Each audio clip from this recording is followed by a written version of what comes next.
I'm Joe Murray. Well, full show tonight. We may be having a lot more full shows if the Celtics can't play past tomorrow night. We'll certainly get into that. Terrible news today regarding Jayson Tatum. Baseball Hall of Fame stuff. I don't know why the Baseball Hall of Fame is creeping into my life today, but here it is. There was a nice article today from Ken Rosenthal, The Athletic, regarding Rafael Devers we'll get into. And at some point tonight, I do want to get into most impactful injuries in Boston sports history. What's the worst? We'll do that at some point throughout the show today. The phone number is 617-779-0985. Last night, we had almost 1,000 people in chat last night. It was wild. People were reacting. So if you didn't have a chance to get in last night or on any of the shows today, feel free to call in tonight. It's just me, you. Matt Stenberg's in for Skaz tonight. Street Team Joe's here. We're trying to teach him the ropes a little bit back there as well. So where do we start? It's the Celtics loss down 3-1 in the series. That's where we start. The Celtics trail 3-1. They trail the New York Knicks 3-1. Everything fell apart last night. They got the career game from Jayson Tatum. He was not the beneficiary last night. I want to get into that later. No one supported Jayson Tatum last night. No one supported Jayson Tatum. No one. Tatum sat on the bench to start the fourth quarter. Mazzulla went back to Jaylen Brown, who got his fifth foul. They had to go back to Jayson Tatum. They tried to lean on Kristaps Porzingis, who missed bunnies, got fouled, and missed both free throws. They kept him in the game. His defense completely fell apart. Tatum wasn't being supported offensively. Things got lazy. The team could not rebound last night, and they were missing shots. I want to give a lot of credit to the New York Knicks. I really do. In hindsight, in general, have the Celtics beat themselves? Absolutely. Have they been the better team for over 50% of this series? Yes. But the New York Knicks went the whole way with their starters in the third quarter last night. They showed no signs of fatigue. None. The Celtics were down 3, then by 5. Porzingis already missed all the shots. Nobody could help out. Tatum was keeping them in the game. Finally, they went back to Jaylen Brown. And in his first possession, turns the basketball over. Tatum fought for the ball, came up in pain. He got hurt, literally trying to save the team. So here we are now. Not only does that now impact the series, the repeat champion thing is not looking good. And now you'll be without your best player for the rest of the run and all of next year. No timetable, of course. With new ownership coming in, this is catastrophic. This is catastrophic. Whether you're a green teamer, fan, somebody who covers the team. I never thought the New York Knicks would be the team to end the Celtics era. Can the Celtics win 3 in a row without Tatum? Think about that. Now people will have a chance to see what this team looks like without Tatum. The reality is, this may be an end of an era. I want to give the Knicks a ton of credit. They've been resilient. Their shooting percentages in the fourth quarter are outstanding. And they have made the Boston Celtics look like a bad defensive team. And I just wanted to give you some of these numbers regarding the Knicks. So, as much as you want to bring up the three ball, the rebounding, and everything else, just think about defense for a minute. The Knicks in the second half shot 30 of 45. That is 67%. They went 5 of 12 from the three-point line. That's 42%. They scored 70 points. I should mention they shot 25 or 33 from two-point range. That's 76%. The best team in the league this year shooting twos was the Cleveland Cavaliers. They shot 58%. The number one team in the league this year shot 58% from twos.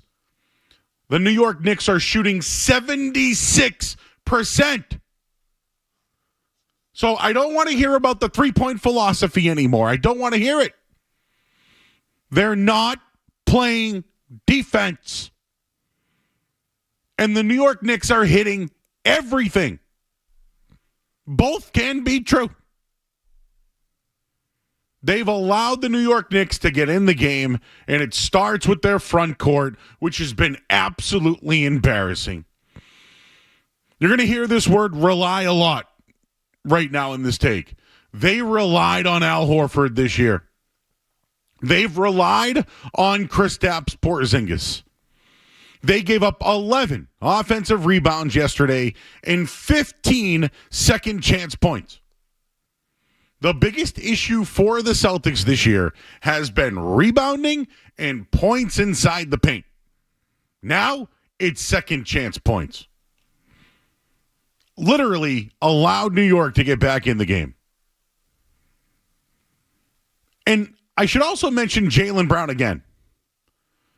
The Celtics relied on Jaylen Brown to also repeat his performance. So they relied on Sam Hauser. He can't play. They've relied on Porzingis. He's a unicorn. They've relied on Al Horford. He does nothing on the court. Nothing. He can't score. He doesn't rebound. He eats up 30 minutes. He is just an extra guy on the court. They've now relied on Jaylen Brown to repeat his performance from a year ago, and he's not that guy. They've also relied on a team philosophy. A team philosophy that won another 60 games. A team philosophy that they tweaked in round one. A team philosophy that crushed the New York Knicks in the regular season. So much they scored 39 more threes in the regular season. The Celtics lost every game in this series in the third quarter. Every one of them, and it's because of the rotations by Joe Mazzulla. Yesterday, they went double big down the stretch. Horford and Porzingis, and got absolutely torched. Derek White, who they rely on to be one of the best defenders in the league, got torched by Jalen Brunson. They also relied on Jaylen Brown. They relied too much on Jayson Tatum. This team was built to be the best team in the NBA and repeat. And Jayson Tatum was the only guy who could contribute. Nobody else could be the secondary guy. I know Derek White hit some threes, but he got torched on the other end. Drew Holiday, nothing. And I can give you the numbers on Peyton Pritchard if you really want them, but the coach's substitutions have absolutely crushed the team. They have zero front court. They have no big men. They're down 3-1 in the series. They're one game away from an end of a championship era. I think they can win tomorrow night. I think they can win without Jayson Tatum. Do I think that they can win 3 in a row? I don't know. I don't think the series is over just yet. But I don't know how you think they can win a championship without Jayson Tatum, who had successful surgery today on his Achilles. How do you not look ahead? How can you not look towards the future and just look at a game tomorrow night? It's hard. Can this team rally around it now? Are they going to continue to play the same style? I'm intrigued on what we see tomorrow night out of the Boston Celtics. I have been on record, and I rode the take for a year and a half, almost 2 years. The Celtics would get ahead, and every team would tap out. Every team would tap out. The Celtics are now down 3-1 in the series without Jayson Tatum. Are the Celtics now going to tap out? And tap out to the New York Knicks? Vomit. We'll leave it there at 617-779-0985. We're on YouTube as well. Feel free to join us. I see you guys lined up on the phone lines. We'll take a quick break. I'm Joe Murray. You're listening to 98.5 The Sports Hub. Don't go anywhere. There's more Joe Murray. More Joe Murray.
lift Jayson Tatum up.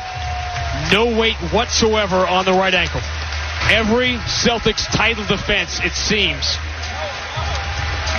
comes with some calamitous injury that changes the course of history. Is Jayson Tatum going to bounce back from this, or is this the one we're talking about? Anunoby had the steal. Tatum tried to get in front of him. They planted his foot, and it didn't even look like the ankle turned. Bridges knocked it away from Jaylen Brown. And Tatum had to react quickly and suddenly and put his right foot out in front of him to try to get in front of Anunoby. And he just went crumpling to the ground. Wow. What a shame. You would say it just went from bad to worse for the Celtics, but worse does not encapsulate it. All right, back here on 98.5 The Sports Hub. That was the call last night. Jayson Tatum going down, fighting for a ball after a turnover from Jaylen Brown. Went right down in pain. The call said it was his ankle. We found out today his Achilles, and nobody wants to hear that. Nobody says that. It's the Achilles. Well, announced just after 5 o'clock today, or at a team meeting, our team press conference, Jayson Tatum had successful surgery today. Jayson Tatum is no longer with the team for the rest of this year and will probably not be with the team next year. For those that want to know a little bit more about that, a lot of players have torn their Achilles. Most recently, it was Damian Lillard. He's also 8 years older than Jayson Tatum. Kobe Bryant did it in his career. Would you say he was the same when he got back? I don't know, but he did it. The most comparable would probably be Kevin Durant when he did it with the Warriors. But he missed 550 days. Now, there was a COVID season, but, 30-year-old guy who barely missed any games since he's had that injury. He's missed multiple games a year. So, I hope he's back and better than ever. And there's, losing the age of 27 out of the prime of your career is not what anybody wanted out of this guy. He was putting up, if not already, Hall of Fame numbers. He's on track to be one of the top scorers of all time. He had the Celtics in position to potentially win multiple championships. And after last night, everything has changed. Everything. What's the future of the team? I think the team was going to somehow be different next year no matter what. But now you're not even going to have Jayson Tatum on the court, and you still have to pay the salary. And at this point, is it worth just making some serious moves instead of some tweaks? That's what we're going to talk about all offseason long. I kind of want to still focus on last night and the game ahead because the series isn't over. This isn't me rah-rah green teaming. We're still talking about the New York Knicks here, who, again, deserve all the credit. They're resilient. They've been shooting outstanding. They've made the Celtics defense look terrible. But I think the Celtics win at home tomorrow night. I do. They're 5-point favorites, which means in Vegas, it's favoring the Celtics. I think they rally around it. I don't know if they can win 3 in a row. But without Jayson Tatum, their championship aspirations are not as high. The odds prove that. We'll get to that in a little bit. And just the other thing here is, I don't know, there's been a lot of people who say, they're better with Brown than Tatum anyways. Let's see it now. Let's see it. I'm here for it. 617-779-0985. Where did it all fall apart? I mentioned third quarters. But there was... Jaylen Brown gave so much life to New York last night. Brunson made a 3 and a layup on consecutive trips. Brown was whistled for a flagrant foul. He had his foot on his landing zone or whatever. They gave him 3 shots in the ball. It resulted in a 4-point possession. It cut the Celtics lead to 5. They were up 9. All of that happened down to 5. Now, Boston did respond. White hit a 3. Tatum had a basket, but the Knicks kept coming. Nope, they couldn't stop him. Derek White hit that 3 to go 83-83. There was 1:07 left in the third. And then Anunoby hit a 3. Josh Hart closed it on a fast break layup. It was a 30-13 run by the Knicks. They led 88-85 heading into the fourth quarter. Jaylen Brown was really upset. He said there was zero resistance. We were too concerned. Our offense was great. Our offense was fine. We made a lot of shots, but there was no resistance on defense. Brunson kept going, though, right? Torching Derek White. 18 points in the third quarter. He starts heating up. Boston's offense started to struggle a bit. The ball movement was nowhere. And this is a problem that if you want to be critical about it, nobody else was moving for the ball. There was no pass, no cut. Tatum was doing everything. He was doing everything because nobody else could contribute. Nobody. Tatum missed his final 4 field goal attempts in the third. They were all pull-up threes. And then he landed on his wrist. If you remember, Josh Hart came over, went for a steal. He tripped up, landed on his wrist. But they were both in foul trouble early in the fourth quarter. Hart and Brown both got 5 fouls. Towns had his 4th. Brown went to the bench. The Celtics went with a double big lineup. Porzingis, who just was not right. He was so slow defensively, missed the free throws. It was horrible. I couldn't believe Joe Mazzulla let that happen. And you know what? For all the people who complain about too many threes, they looked inside to Porzingis. They literally threw it to him because he had the matchup. He couldn't put it home. Then he got fouled. Then he missed both free throws, which never happens. By the time Jaylen Brown entered the game when Porzingis was bricking up shots, there was 3:21 remaining, and the Celtics trailed 111-104. That's on Joe Mazzulla. How do you leave him out there during that run to go down that far? Tatum hit 2 late threes and then hit a layup to keep them in the game. And then the next possession, they bring Brown in out of bounds. Turnover, Brown. Tatum gets hurt. Jaylen got his 5th foul with 10-16. He didn't return in the game till 3:21. That's on Joe Mazzulla. He was at the scorer's table when Porzingis was shooting free throws. They didn't get him in the game. That's on Mazzulla.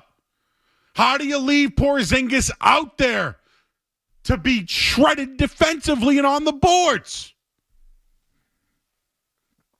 The double big lineup got shredded. It was horrible game management by Mazzulla. Horrible. Just wanted to give you some Porzingis numbers. In this series, he's 5 of 18 from the field. Joe Math, 28%. He's hit 1 shot outside of the restricted area. 1. He's 4 for 9 in the restricted area. He can't play defense anymore. Whenever Porzingis was the primary defender, New York shot 18 of 31. Joe Math, 61%. They scored 18 points against him. It was a mistake playing him as much as they did. The Knicks offense hunted him. The double big lineup didn't work. The Celtics have no paint production whatsoever in the series. Porzingis, 0 for 3 in the restricted area. Horford, 0 for 4. Tatum, 1 for 10. Brown, 7 for 17. White, 1 for 4. Pritchard, 0 for 1. Holiday, 2 for 2. The point production inside the paint is horrendous. So there, you want to get on the three-pointer? Go ahead. Those are the numbers. The defensive numbers and the lack of paint production. That's where they're struggling. And, the second half numbers. Let me give you these. The Celtics have a 95 offensive rating. That means 95 points scored offensively versus New York. Their defensive rating is 121. The defense is the issue. It's a minus 25. Let me give you the first half numbers. The offensive rating is 128. That's very good. The defensive rating, 95. It's a 32-point differential. They play well in the first. They blow it in the second. Because of defense. All right. I gave you a lot of numbers. Let's talk to Paul in Falmouth. Hey, Paul. Hey, all those numbers are interesting, but I think if you look at the big picture here, I got to come down against the coach because I think the coach does not know how to coach team basketball. He doesn't know how to coach set-up plays. He doesn't know how to get pick and rolls going. He doesn't know how to get players in the paint that can score. And also, the defense of this team all year long has been terrible. I mean, teams go in and get layup after layup after layup, through the paint with no defense at all. So the defense basically has been lacking all year long. That comes down to the coach. So bad offensive play calling, bad defense. And also, I got to criticize the coach and the top management. You should never think that one player is, what's the word I'm looking for? Indestructible, okay? So you can play him as many minutes as you want. That's not what you should do. Look at what New York does with Brunson. They save him for the fourth quarter. The Celtics, they'll play Tatum 48 minutes a game, and they think he's indestructible. Well, we just found out the guy isn't indestructible. So it's very sad for the team, sad for the fans, sad for the players. But basically, I come back to the coach. I really want to fire this coach. Yeah, I'm curious what they do. He signed an extension.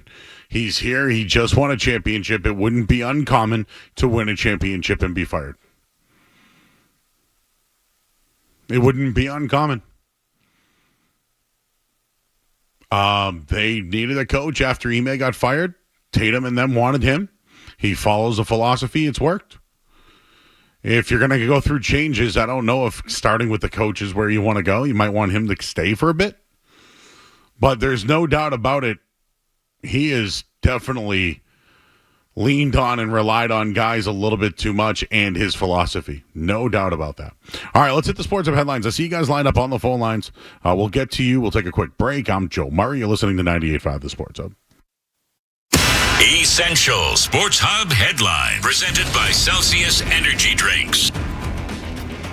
All right, Jayson Tatum underwent successful surgery to repair a ruptured Achilles. No timetable set for his return. The Celtics will play Game 5 tomorrow night in Boston. They're down 3-1. Some NBA scores right now. Cavs, they lead the Pacers 21-14 in the first quarter.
dominating the boards. Their bigs are playing better.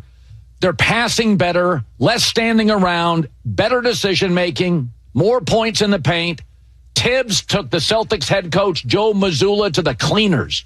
The Celtics in the second half, it was ISO stand-around basketball. Coach, pull some levers, do something. What happened to Peyton Pritchard? Isn't he good? Why'd he only play 20 minutes? It was just hard to watch. Mazzulla coaches like he's got a checklist. That's not what NBA playoff basketball is about. It's about pulling levers. You can see Steve Kerr do it, though he's outmanned. You really see a Chris Finch doing it. For years, Eric Spoelstra. Joe Mazzulla has got like one club in his bag. When the three-point shots don't fall. Joe Mazzulla, bird brain. Like there was a bird controlling his brain? But I think he went on to win a championship. I can't remember that.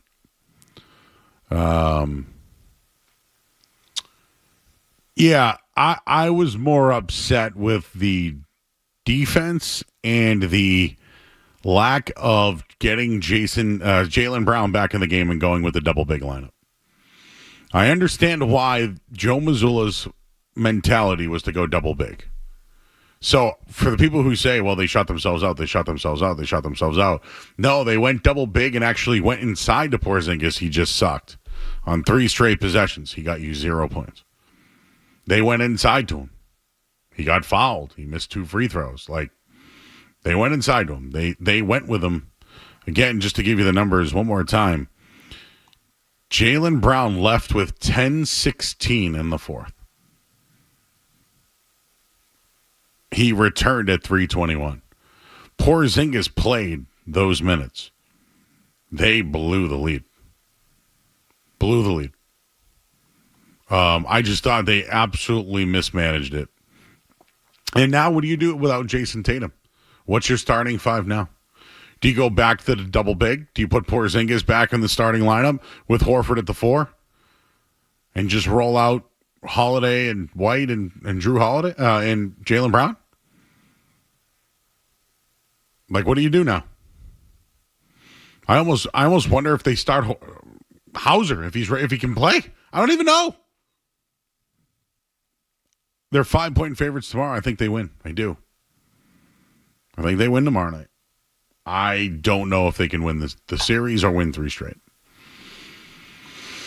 617-779-0985. Now, here's why I think they could win Game 5.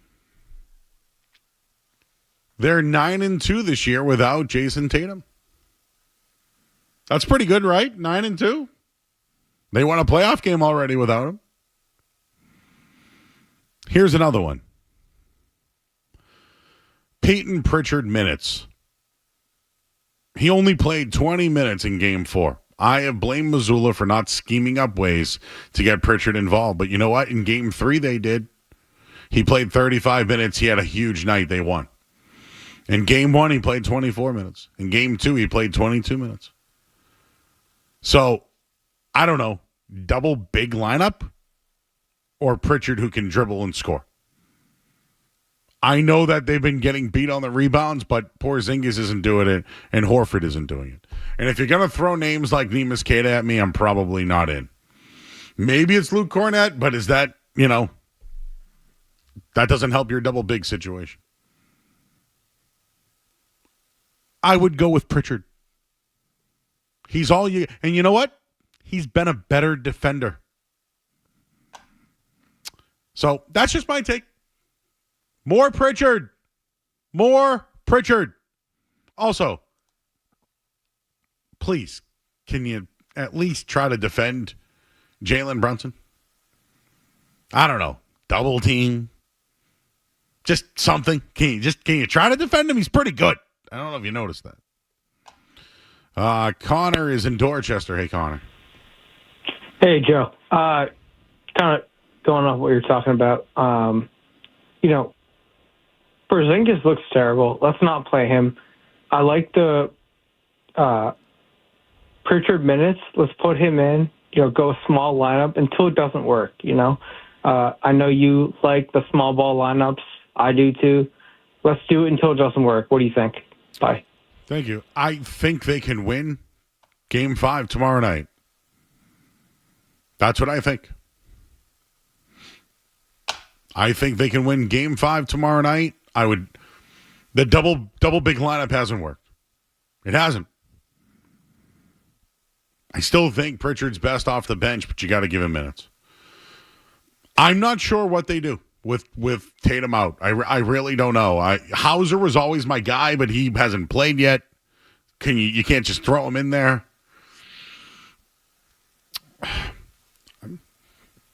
I don't know. I honestly don't know what they'll do for a lineup. The only thing I can think of is Porzingis Horford. Double big. Pritchard, your first guy off the bench with Cornette. And if Hauser can give you anything. Tony's in Florida. Hey, Tony.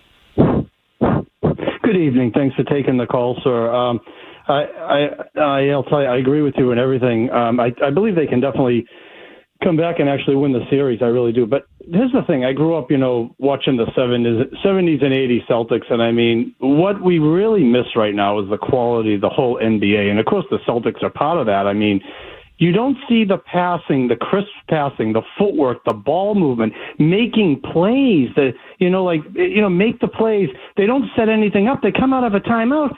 And for crying out loud, Tatum's practically beyond the three-point line, throwing up balls from a mile away. I don't understand this three-point shooting contest style of the NBA. It's awful. In the Celtics, they can come back, but they need to have a strategy, make plays, pass, get in the paint, and you know what I mean? Yeah. Just relax for 1 second. Yeah. Their shooting percentages were good. I don't know if you heard me, but I gave you their defensive numbers. Did you hear those? Yes, but I'm just what I'm saying is that they just don't have like that nice ball movement. Make a play and get someone in the paint. I know that. I got that part. Yeah. Do you notice that they're not playing defense?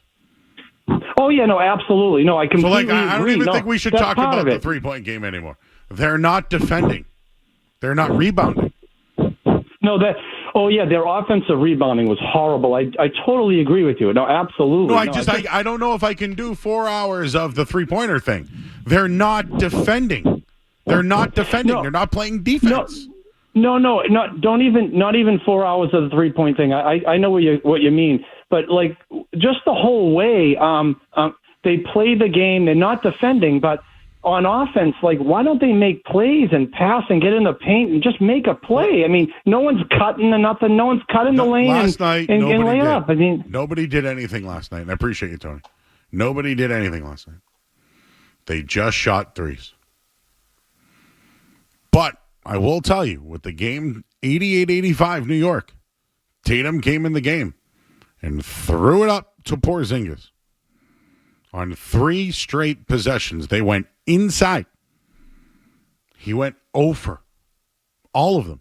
And he got fouled and went to the line and missed 2 free throws. That all happened. You guys saw the game, right? Well, I hit something weird on the call screener. I don't know what I did now. Jackson Newton, Jack. Hey, I got a few things I want to talk about. They're kind of all tangents, so I'll try to keep it together. So, Porzingis is 7'2", played 24 minutes, and somehow only managed to get 4 rebounds. That's unacceptable. I agree with you on the Pritchard minutes thing. I think he has a defensive intensity similar to Marcus Smart did at times, but his shot selection's less boneheaded. I think some of the defense was just lazy last night. Even watching Drew Holiday cover Brunson on a couple of plays, the closeouts were just not there. There was just no effort. And I think Jaylen Brown deserves a little bit of blame, too, with his carelessness with his early fouls. And then, again, how fitting is it that it's a Jaylen Brown turnover that leads to Tatum's season ending? That's it. It was very fitting. It was very fitting. Very. Here we go. Matt's in Rhode Island. Hey, Matt. Hey, what's up, Joe Murray? Well, first of all, Porzingis, get your weight up. I don't know. This guy, I have severe fatigue from him, but I know what you said about Kata, but listen, the Knicks are way too comfortable. We need some hard fouls. Send them after Cat. I'm not saying taking him out of the game, but you hard foul Cat, you don't see him the rest of the night. Thanks, Joe. Neemias Queta, huh? Known for hard fouls, huh? I wonder if they have a guy that could. It's Cornette. It's Cornette. Cornette's the guy. He's been the best big man on the team. I just want to put this in. I mentioned this earlier. They relied on Horford and Porzingis. It worked last year. It did not work this year, though. They have no bigs. None. Listen, if they hit their shots, we're not even talking about this, but they didn't. They messed around. Now we got to luke around and find out in Game 5. One more. Jackson, Boston, Jack. Hey, how's it going, guys?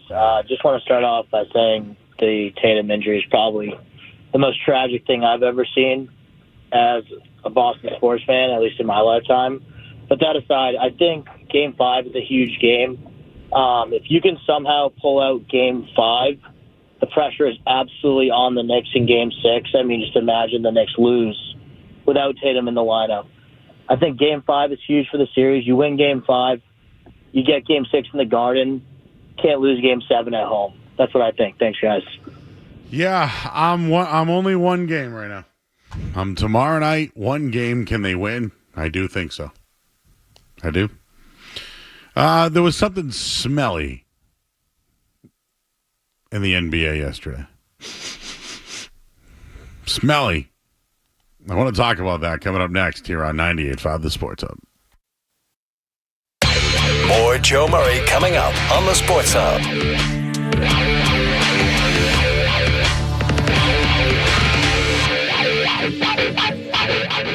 It's Felger here. If you're home.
Believe Anthony Davis got traded to the Lakers, right?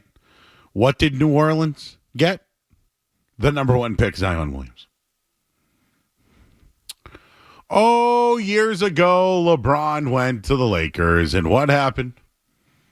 Cleveland got the number 1 pick. That is smelly. It stinks. If it looks like a fish and acts like a fish, it's smelly. You can't tell me that the league did not want Cooper Flagg in Dallas instead of San Antonio with Wemby or Utah, who literally tanked. It did help the Celtics a little bit, though. None of the teams that they could truly fear did well. But Dallas getting Cooper Flagg, they were on the island of irrelevancy. Now they get the number 1 pick. Now they can build around Kyrie when he comes back. Anthony Davis when he comes back. Cooper Flagg, Klay Thompson. It's not a bad little starting 4, huh? Maybe it was part of the deal all along. 617-779-0985. We'll get a quick look at the headlines. I see you guys all lined up on the phone lines. No commercials here. Just the headline. You're listening to 98.5 The Sports Hub. From the Town Fair Tire Studios, this is Boston's home for sports. Holiday 3. Good night. Jalen forces it up over. Somebody tied it. WBCFM and HD Boston 98.5 The Sports Hub. Beasley Media Group Station. Sports Hub headlines presented by Celsius Energy Drinks.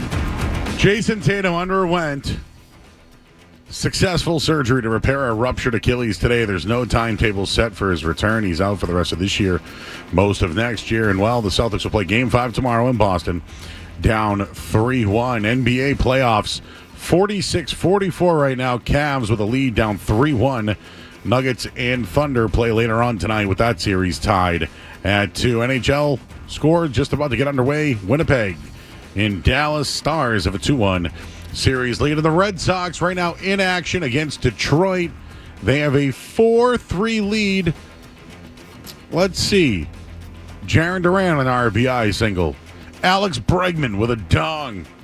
4-3. Brian Bayo on the mound. 4 innings, 3 strikeouts. Headlines are brought to you by Safety Insurance, providing comprehensive coverage for your auto, home, and business. Ask your independent agent about safety. I'm Joe Murray.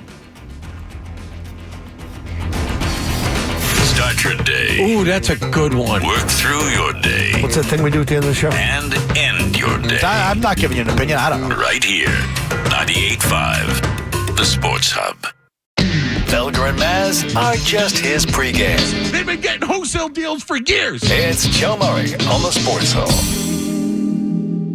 You know, even before Tatum's injury in the first round, there was an NBA executive from another team that told me that he expected major change with the Celtics no matter what happened this season. And I certainly expect such to be the case when you have a payroll where you have 5 players making at least $28 million or more, 2 superstars that are making $50 million or more. And I'll tell you what, the 2 teams I'm keeping an eye on for a couple of these guys perhaps is one is the Houston Rockets. Why? Ime Udoka's there. They've been certainly rumored to wanting to upgrade their roster, and he knows these guys, and they probably would be attracted to returning to play with him. And then another team is the San Antonio Spurs as well.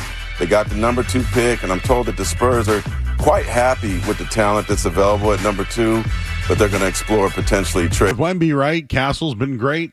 I know Pop's going upstairs. They're rebuilding there. Houston, to me, isn't very intriguing. Very, very intriguing. How did we get here, everybody? How did the Celtics get here? How did we get here? How did the Celtics get here? How did they? Brian Robb, I know he was on the morning show today, mentioned the Celtics' future suddenly is facing a daunting outlook after the ramifications of the loss yesterday. Huge. The short-term ramifications are clear. They have to win 3 games in a row to advance to the next round. That's the short term right now.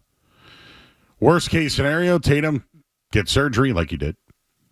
And then now they have a $227 million payroll committed to 11 players next season, and the luxury tax bill puts it at $280. So Joe math, 227 plus 280 is $507 million. It's a lot of money, people. Jayson Tatum will make $54 million and will not play next year. Jaylen Brown will make $53 million. Drew Holiday will make $32.4. Kristaps Porzingis will make $30 million. Derek White will make $28. Sam Hauser will make $10. The rest, Pritchard, $7.2. That's a steal. Shireman, you're going to see a lot of him next year, $2.6. Tillman at $2.5. See ya. Jordan Walsh is $2.2 million. See ya, unless they want to keep him around. And then their free agents are Al Horford, which I don't know what maybe Al Horford and Luke Cornett retire. I don't know. Getting back under the second apron is something that I think is the likelihood. Boston's been a luxury tax team for 3 straight years now. And a new owner is coming in. They got to trade money. I think they need to trim anywhere between $40 and $50 million. Brian Robb thinks $40 million. He thinks Drew Holiday, Kristaps Porzingis, and Sam Hauser would likely become the candidates to be moved. I just bring up, how would you be able to move Porzingis' $30 million right now? Is Drew Holiday? I mean, he could help a contender, no doubt, Drew. But the money? Oof. I still agree that the Celtics should have went all in the last 2 years. It's worked. They won a championship. It worked. That tax bill's coming, baby.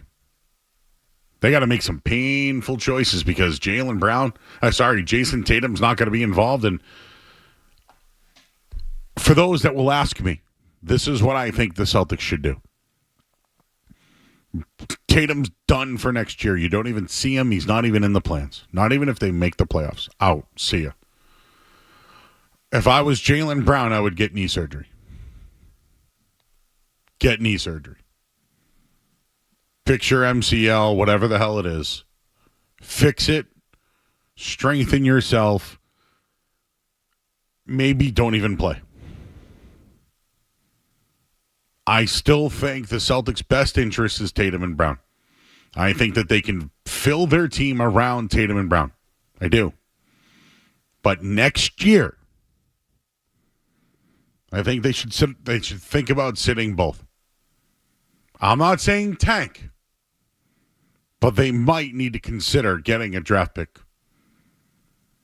Because the next year, you'll have Tatum and Brown now off of surgeries, healthy, ready to go. Porzingis money should be off the books. You should have a little bit more money. Then you can try to make another run. I'm just not sure if the era is over with this Tatum injury. So if you ask me, I said both Tatum and Brown next year. Brown gets his knee surgery. That's my take. 617-779-0985. Let's talk to Paul in Rhode Island. Hey, Paul. Joe, help me help you, okay? How if you take these 2 players out of Boston, you're not gonna get a playoff team. That was my point. Listen, Joe. Listen, no, Paul. please. Let me help you. Let me help you. Let me help you. You know what? I don't like you. I was saying that you will suck. Yes. This isn't Jerry Maguire. Help me help you. Okay? I just told you, sit them both so you suck and get a draft pick, and then you called me to help me and to tell me that they're going to suck. That happened. You guys saw that, right, Matt? Street Team Joe, you heard that, right? That just happened? Did I just give the take? Derek is in Houston. Hello, Derek. Hey, last night's game was definitely winnable. I think those threes that, as good as Tatum was last night, those televised threes that he took from like half court allowed the Knicks to get back in the game and fuel the momentum to get back in the game. he was unguardable in the mid-range. Nobody could stop him. Cat, nobody. That's all he had to do was keep going in the mid-range. Pull-ups, turnaround jumpers, whatever it was. He had them. He was drawing the defense in. He had them right where they wanted them. But he went right back to taking threes. And as good as he was, that kind of cost us the game because of that. Now, for us to win the next 3 games, I think that Jaylen Brown should stick to what he's good at. And that is catch and shoot and catch and attack. If he can do that all 3 games, there's no problem. But all 3 games, we were up by double digits. So it's not like we can't get up on them. Derek, I just gave you the numbers inside the paint. He's their best player that's doing it, and he's not doing it enough. He's getting himself in too much foul trouble, making stupid fouls, and he's turning the ball over like crazy, so therefore he doesn't drive to the paint. Rob's in Oxford. Hey, Rob. Hey, Joe. So I just wanted to, obviously you can't put a blame on a freak injury, but what or who is to blame for Jayson Tatum? Is it Mazzulla Ball of hitting too many threes and refusing to change? Defense. Is it Jaylen Brown's poor ball handling? Is it the whole institution of the NBA now shifting in that direction? Defense. They're not playing defense. All right, because I would go with Jaylen Brown. Can I give you the numbers again? Maybe you didn't hear me. Do you know? No, I just got out. All right, cool. So I'm going to repeat this just so, hey, you asked the question, hey, Joe, what do you think the issue is? It's defense. They are the worst second-half defense in the playoffs. They're giving up 100. The defensive rating is 121. In the first half, it's 95. Okay. That's a 32-point difference, right? So is that Mazzulla then for shifting something or not coaching better? Because he's clearly getting out-coached in the second half. I think they're missing shots and not getting back on defense. Okay. But isn't that still a coaching issue? Yes. Okay. All right. So it's Mazzulla.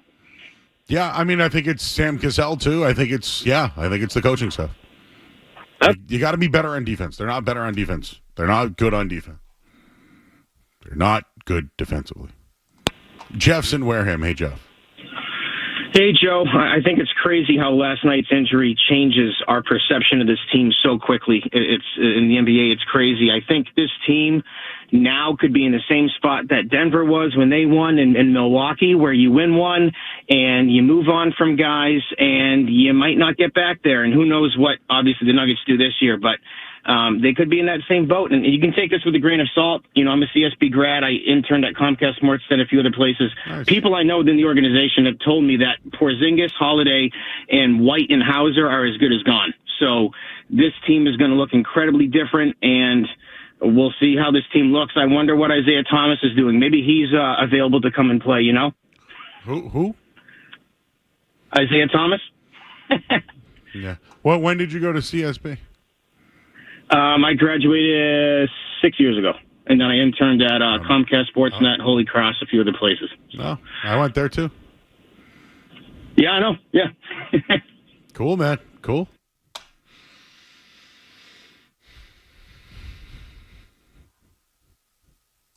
Jerry is in Boston. Hey, Jerry. Hey, how are you, man? I was just wondering if they're going to be trying to free up some of the $50 million. Are they is there a specific player they're going to try to bring in to replace Tatum for next year? Because there's an open hole there, nothing planned for next year. Yeah, thank you, Jerry. My take is to not play Tatum or Brown. Let Brown get knee surgery and have them both ready to go the following season. Get under the tax. Get out of some of the money. I believe Porzingis is in the last year of his deal. Maybe you can trade him at a deadline to a contender. But realistically, if you're going to throw out trades, you need to get players who make under 15 or around $15 million. So, for example, for those that want to pitch a Jaylen Brown trade, he makes $60 million. You can't swap a $60 million player for $60 million salaries because of the taxes. So what you would have to do is trade him for like a $15 million player. because it's going to cost $30 million. Get it? So you're going to lose the 60. You're going to save $30 million. You get what I'm saying? You're going to get half the player.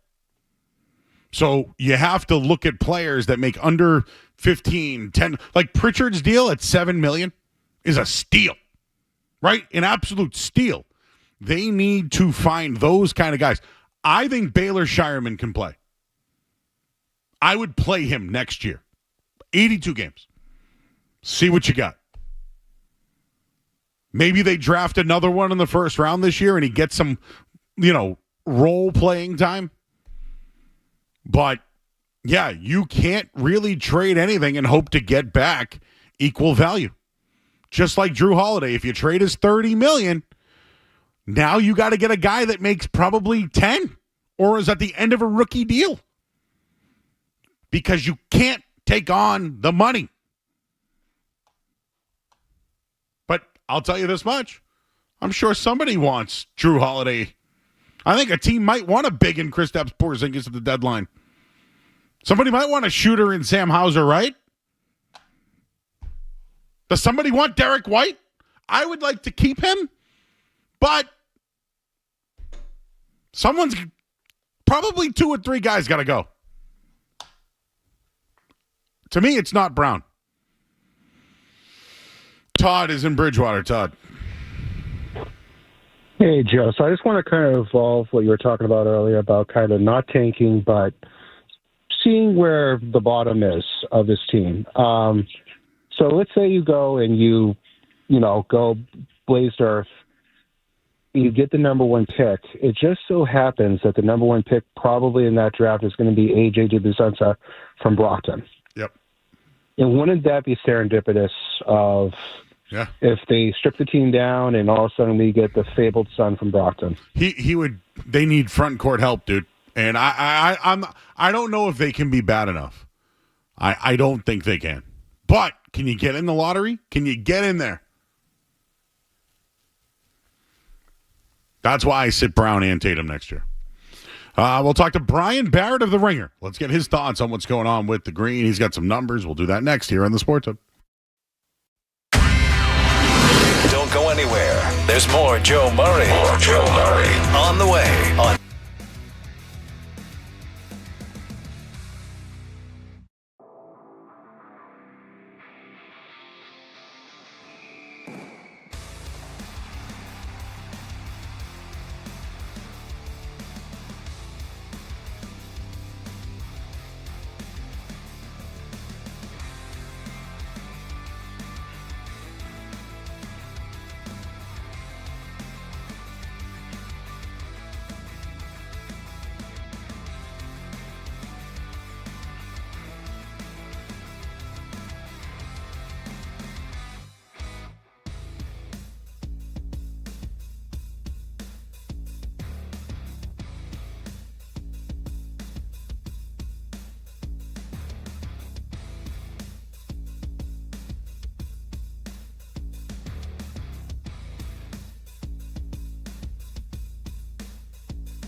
All right, back here on 98.5 The Sports Hub, I'm Joe Murray.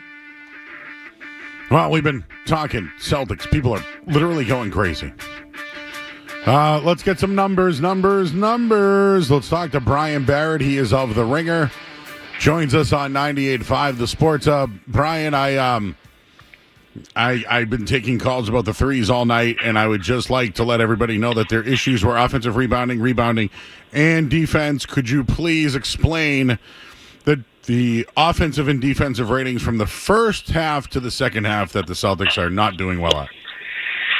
Yeah, pretty simple. I mean, it's been a tale of two halves. You look at the first half, 128.4 offensive rating for the Celtics, 95.8 defensive rating, which, to put that into context, that would be 11 points better than OKC this year, who had the best defensive rating in the league. So a plus 32.6 net second half, 95.6 offensive rating for the Celtics, which the Washington Wizards had the worst offensive rating in the league, hair over 105, and a 121.3 defensive rating, which would be the worst in the league, minus 25.7. So I don't know what happens in terms of the offense if you juxtapose the first half to the second half. I mean, just watching the game, it looks like they play this prevent offense, and we saw it really start at the end of the third quarter there, where they get into this mode where there's almost 5 straight possessions, according to like what I was watching last night, where there's no pass before the Celtics take a shot, right? Which is just aggravating because that's not how they got the lead. Defensively is where I have the bigger issue with what's happening in the second half of these games. And specifically, the issue that I have with the game on Monday night is all about the head coach of the team. And I don't know what he's doing in these games, Joe. I don't know what he's paying attention to in the series where Pritchard, the one game you play in major minutes, you win the game. They have no answer for Pritchard offensively. And I know that's crazy to say about the Knicks, but actually they have a more difficult job, Karl Anthony Towns and the Mitchell Robinsons of the world, when they get switched on Pritchard than anybody else in the Celtics, because he actually goes. He drives to the basket. He causes a lot of trouble. Instead, we have a situation where he's playing Kristaps Porzingis in a double big lineup for the majority, like a good portion of that fourth quarter. I know Jaylen was in foul trouble, which is a whole different conversation. He waited, and Jaylen had a terrible game, but waited way too long to bring him back. But Porzingis, this guy is dealing with some sort of serious virus, as we all know. He's playing 13 minutes, 14 minutes, then 19 minutes, and you jump him up to 24. He played more than Pritchard. They had a 140.7 defensive rating with Al and him on the court together. What was the advantage of the double big lineup? You weren't rebounding with it. You weren't scoring with it. I can't comprehend what they were thinking in that particular situation. And how many times is Joe Mazzulla going to have to watch Mikal Bridges walk into an open two-pointer because Porzingis either can't get out to him or they're in drop coverage? He was 7 of 11 on pull-up twos in this game. And it was just the same thing. It was easy offense. The Knicks in the second half hit 25 two-pointers because him and Jalen Brunson, Bridges and Brunson, were getting easy opportunities from two-point range because for some inexplicable reason, Mazzulla went double big. I have no idea why he decided to do this. Why wouldn't you just play Pritchard and go one big with Al Horford? It makes no sense to me whatsoever. I just can't comprehend how something works in Game 3 when you win, and you decide to go away from it for a guy that is winded the whole game every time he's out there. And this is not about Porzingis, right? Porzingis is clearly dealing with something serious here. Like, we can't get a good explanation on it. I don't know what Mazzulla's doing. I mean, look, Tatum goes down, you're going to lose that game anyway. But the reason you're down in this series has a lot to do with the head coach. Just look at how he operated at the end of Game 2. Not taking a timeout at the end of regulation there, right? Just made no sense. Hacker Robinson, where was that in this game, right? I thought that was a huge thing for the Celtics because, hey, Mitchell Robinson was plus 19 in Game 2, right? So, hey, we got to foul him. Oh, we weren't close to the bonus. That's why we weren't doing it. Well, they're averaging well under a point per possession when you foul Mitchell Robinson. That just went out the window. So that strategy's gone, something that worked. The Pritchard thing, that's just completely gone. And something that hasn't worked all postseason, playing Porzingis, let's do more of that. The Knicks were 8 of 13 when they were shooting against Porzingis. They scored 18 points. Porzingis on the offensive end, he's 5 of 18. He's hit one shot outside the restricted area. Tell me what the benefit you thought you were going to get from Porzingis. I mean, is he not watching the games that we're watching? I don't get it anyway, Josh. I forget what the original question is. I went on a rant there. Sorry, I apologize. Well, you okay, so I think it's the defense. You think that it's also the coach who – I'll give you this one. Jaylen Brown in the fifth foul and leaving Porzingis in there and letting them just completely get torched like that. I will say this. They tried to go inside to Porzingis a couple of times. He got fouled. Remember, he missed 2 free throws. He missed another bunny. So, like, it's weird. They tried to go inside.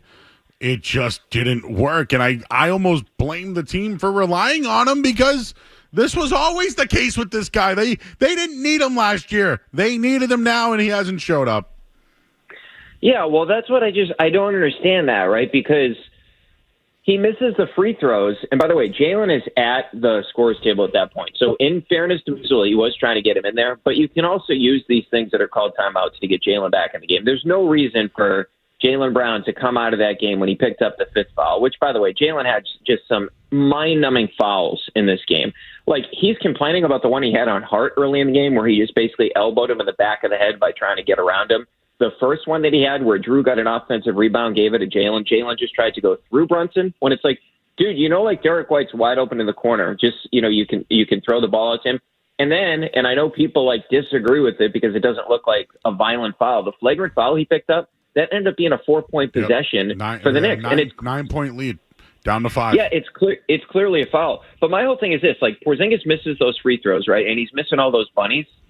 What does it tell you? He doesn't have his strength and he's fatigued when he's missing free throws. This guy's a legitimate good free throw shooter. He's been a great shooter for the Celtics all season long. I don't know how you could coach in Game 3 if you're Joe Mazzulla, and the conclusion you came out of Game 3 was, hey, let's play Pritchard less and play Porzingis more, and let's play double big when double big isn't working for you because it gives Jalen Brunson and Mikal Bridges in this particular case matchups to go after. Like, there was back-to-back possessions for the Celtics defense where Bridges hit one, next trip down the court, OG Anunoby gets a high pick and roll, and Porzingis can't get out to him. He cans a pull-up three. So it felt like to me in a lot of this series has been coaching malpractice from Joe Mazzulla. Like, do you have any idea why he's not playing Pritchard more? Because Pritchard has been, like, the one game you played him 35 minutes, he scored 23 points and he played well because he wasn't shooting great in this game. The Knicks have trouble, like, with his penetration. I mean, you brought up, like, going inside, right? Yep. The Celtics' best way of getting in the paint is Pritchard drives. It's not giving it to Porzingis because Porzingis can't hit anything. You're right. His offensive numbers have been atrocious. Talking about last night, tomorrow night, talking to Brian Barrett of The Ringer. What do you do tomorrow night? What's the starting lineup? Do you start double big with Porzingis Horford? I'm sure he will. I'm sure Joe's got that one ready to go because he's somehow fixated on the double big lineup. I wouldn't. I would start Pritchard. I would give Pritchard a ton of burn in this game, and I'd play small. I mean, this may be the only advantage they have. Like, and look, it's going to sound counterintuitive to some of the issues they've had, but they're going to have like a crazy 3-point variance game, or they just completely outshoot the Knicks from 3-point territory because I don't see Derek White, and I love Derek White, president of the Derek White fan club, but he has no answer for Brunson. Brunson, like, when guys are skinnier, he goes like right through him. Drew's the one guy that actually I think Pritchard's done a decent job on him, but Drew's the one guy that can like sort of at least slow Brunson down a little bit. I think the Celtics are coming up empty. I mean, this is a series where they could have used Hauser because it's not like the Knicks are a super fast team that takes advantage of you when it comes to that. So they clearly could have used him. Another thing that I was wondering about too is, last year, like, you didn't really complain about it too much because, like, Brissett, you won the championship, right? I was calling for Brissett minutes throughout that title run, but I thought there was moments in this series where you could have gone with Tatum as, like, the 5 at points and just play small and speed up the Knicks because they're not a super athletic team. But I would look at it and say, like, what was the point of picking up Torrey Craig, right? Like, you should have given him a little bit more time during the season to see if he could play. I mean, this is a vet that's played in a lot of playoff series, so I thought he could have helped you if we actually saw what he could do during the season, because that would have been another way for you to avoid these double big lineups, which I know I keep harping on this, but I just think they've been a disaster. Let's look ahead to next season. I know there's a game tomorrow night, but we got to do it. This is my take. I want to get yours. Yep. I would have Tatum out of the picture Like, go live somewhere else for a year. I would have Jaylen Brown get knee surgery, fix whatever's going on in there. They say bone bruise. I think it's an MCL. Get surgery. Don't play him next year, or barely play him. Get under the tax, move on from Holiday. I don't think you can move on from Porzingis maybe at the deadline. And then just try to get under that apron and really develop Pritchard, really develop Shireman. And I don't know, man. To me, I would sit Brown and Tatum all of next year. Interesting. Yeah, I agree with you on Tatum. I know people are pointing out the Kobe one. Kobe was like 34 when he came back and ended up hurting his knee. He was never the same guy again. Like, the one comparison is like Durant. Durant was 30 when he came back from the Achilles, or it was 30 when he injured the Achilles, and he came back 32. He basically missed 18 months. And Durant's one of the greatest shooters in the history of the sport, and basically he just stopped going to the basket. Like, you look at his numbers, his attempts at the rim went way down after he came back from it. So I don't even think there's a great comparison, but I tend to agree with you. I wouldn't bring him back. I mean, it stinks that he's going to be missing his 27-year-old season, which is essentially peak prime. Like, I just feel terrible for the guy. He's basically the guy that he's played more than anybody in the league since he came into it. He's anti-load management. So I feel bad for him from that perspective. I just wonder, with Drew, I don't know what you're getting back, right? Because you're looking at his 35-year-old season. He's making 32. It's a dump. It's a dump. Yeah, and you'd have to maybe even put something in that deal.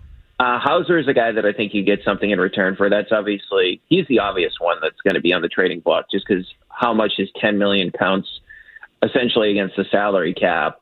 I wouldn't even think about trading Derek White just because of his age, and I think he's such a great fit with Tatum. The one thing that I would toss out there, I know it's crazy because of sort of what he's meant to the city, and he was the Eastern Conference Finals MVP, and he was the Finals MVP as well. I do wonder if you contemplate, I look at this and I say, okay, well, Tatum, when he comes back, in all likelihood, that's his 28-year-old season, okay, and he's coming back from an Achilles injury. Do you try to build the next great Celtics team without Jaylen Brown? Do you try to get resources and sort of get draft picks and some young players back in return and say, okay, when Tatum's back at 28, maybe we can build around Tatum again with sort of Derek White and Peyton Pritchard and a new core? Like, just a couple of examples of this. Like, say the Rockets can't get Giannis, right? Because we know they're going to be in the Giannis sweepstakes. Do you call Ime, because we know Ime loves Jaylen, and say, all right, we know you have the 10th overall pick this year. We need another pick, and we'll take Jalen Green. Need to put, yeah, well, I was going to say, you need to throw, and maybe it's Jalen Green if you like him, but you'd have to throw Dylan Brooks in the deal just for his salary matching. But Reed Shepherd, who was a high pick and couldn't play for them, but yeah, he's the best shooter coming out of college last year. It's not like the guy's not good. It's just the team was loaded. And then Jabari Smith, he'd be due a contract, but that's a 6'11" guy. His numbers have not been forward, right? He's at least he's a 6'11" guy that could possibly shoot. And you say, hey, can you get 2 first-round draft picks for that as well? And remember, Houston has Phoenix picks, which is important here because Phoenix looks like they're going to be on a fire sale. The other one that I would look at, and I don't know if this one, and look, I'm not saying I definitely trade Jaylen. I'm just saying I think now that Tatum's out for, in all likelihood, all of next season, you got to at least think about this since Jaylen now, you talked about the knee thing. Who knows? Is this now Jaylen, by the time Tatum gets back, it's Jaylen's third-year-old season. Is he going to start to get a little bit more banged up? Just because, the guy's an incredible athlete. We've seen those type of players have injuries as their career gets later on. The one other team I'd look at is, hey, Danny, you didn't do well in the lottery again, man. Like, the 5th pick? Are you sure you want to wait? Now, the thing I would say with them is they essentially, him and the owner, right, they just paid for the number 1 recruit in the country from here in Massachusetts, A.J. Devonta, to go to essentially BYU. And do they say, all right, let's take one more crack at this. Let's take one more season. But, if you call them, you could take some combination of Sexton, Collins, Clarkson back in terms of salary. Collins is on a player option. I would rather it be him.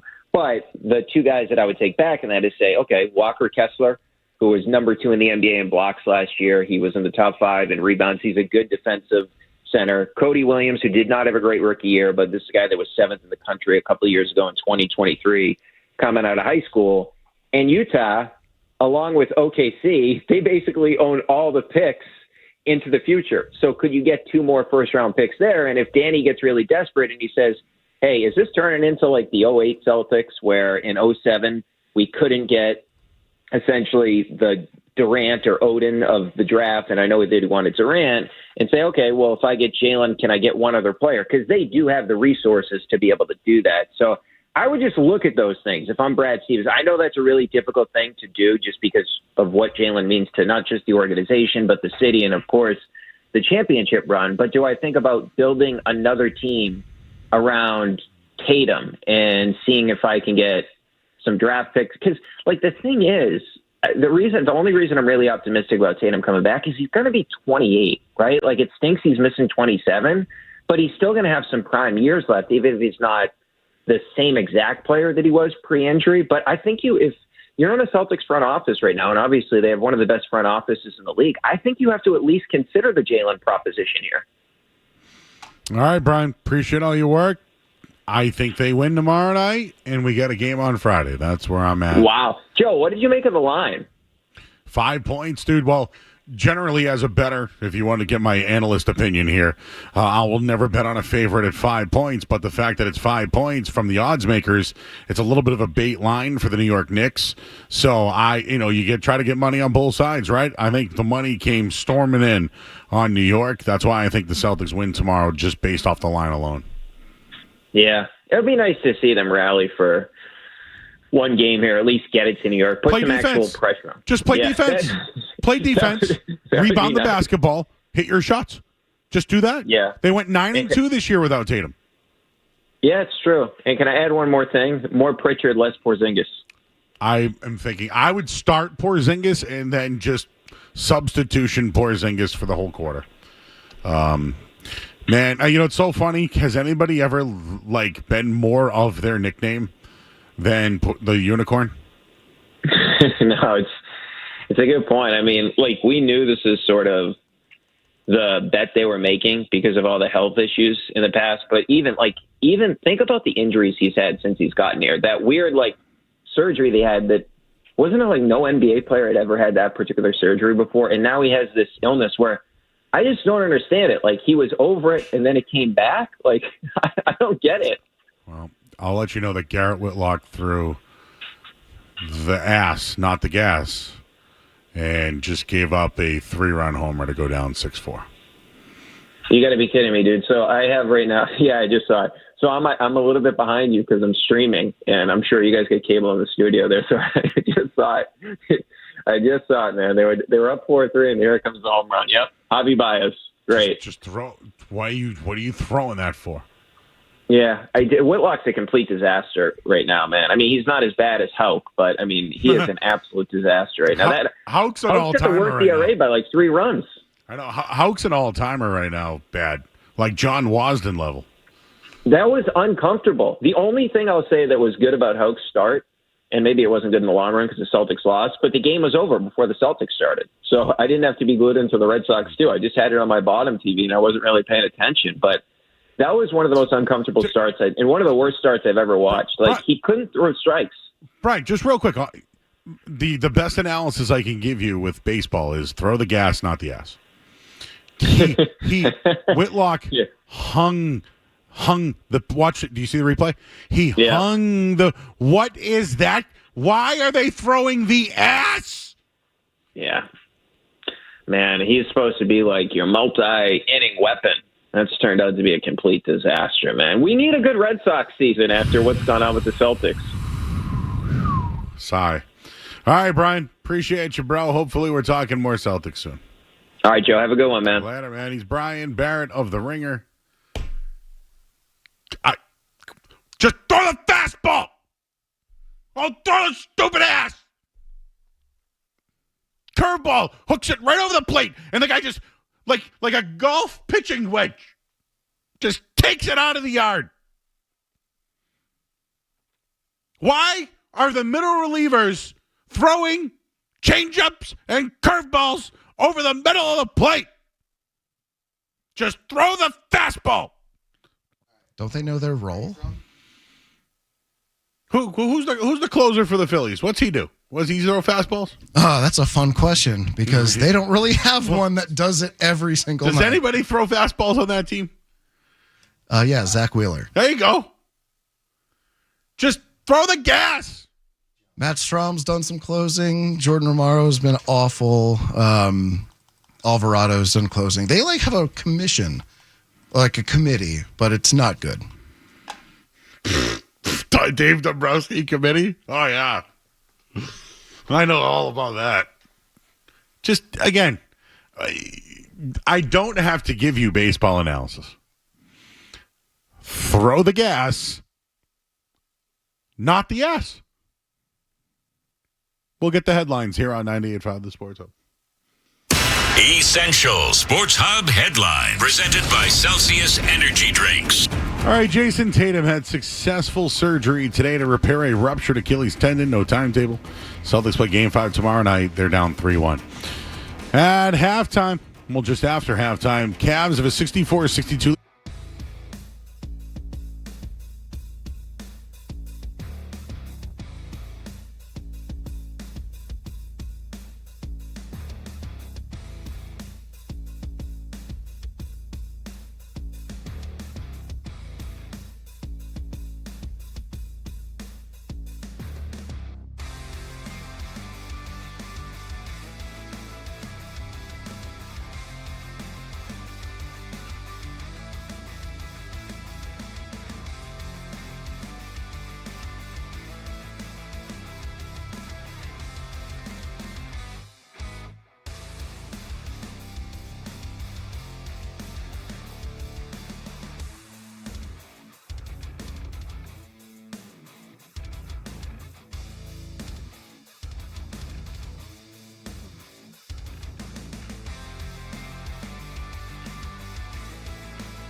Right, though.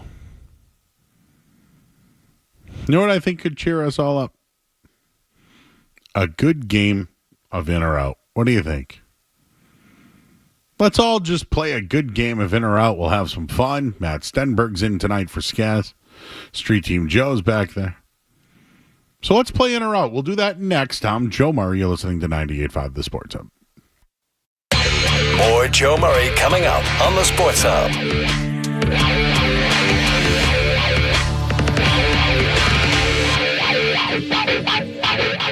Wendy's has this new bold Cajun crunch.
Well, hello to our friends in our chat tonight. I'm Vine, Chuck Olson, Russ Fox.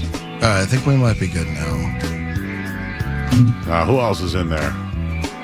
Brokerage Babe, what's up?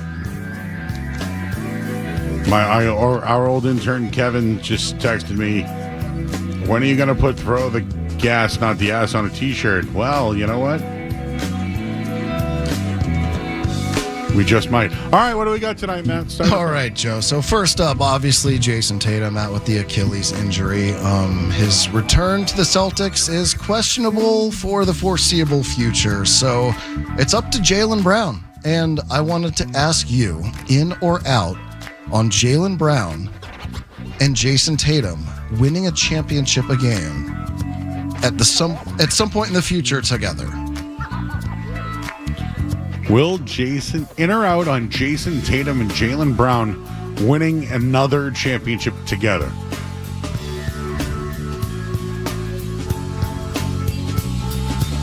I'm in. 2027, let's go. Yep. Maybe we could put that on a shirt too.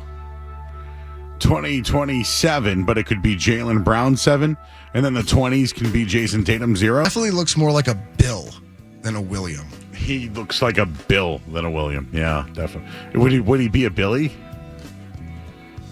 I mean, he's from Alabama, right? Yeah. I mean, Billy. Or Louisiana. Billy. Definitely could be a Billy.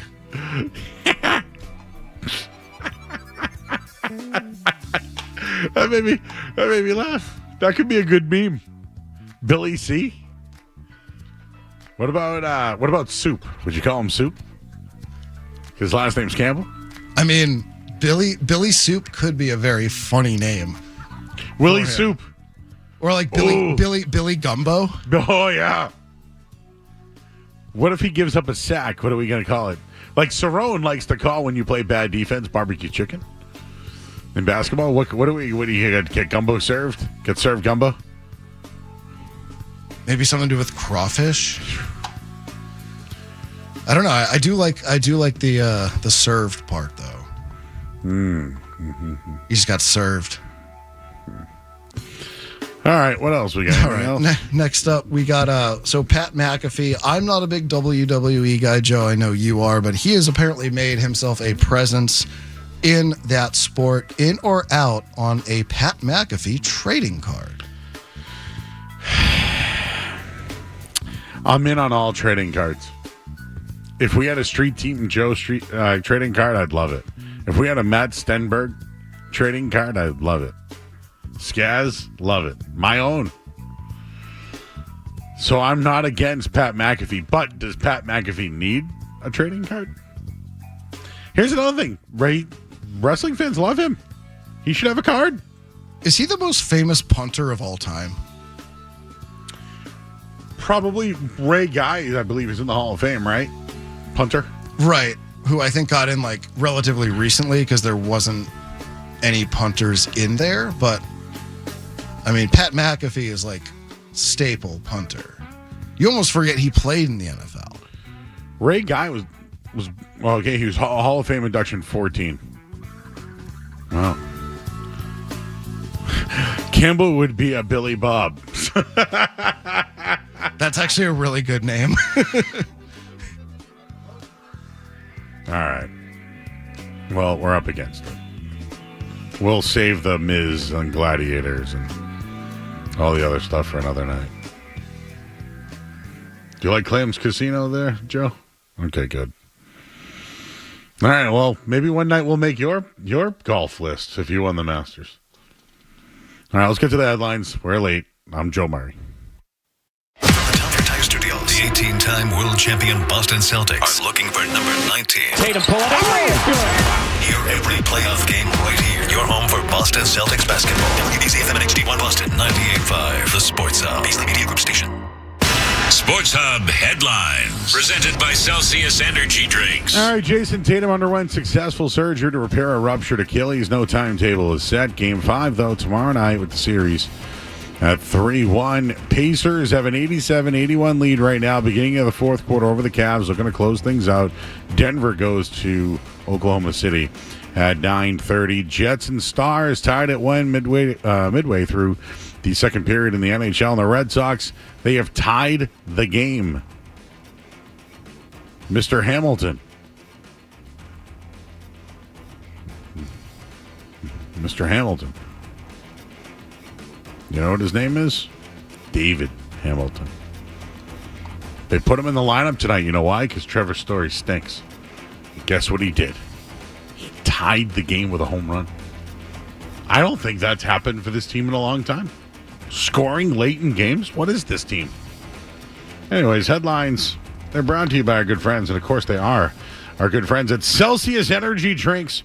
Refresh your energy with zero sugar, essential vitamins, and proven ingredients. I am drinking the Kiwi Strawberry. I'm Joe Murray.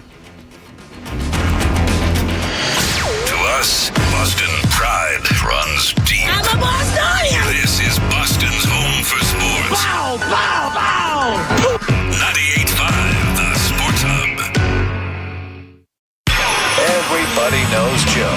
Just keeps getting better. Joe Murray on 98.5 The Sports Hub.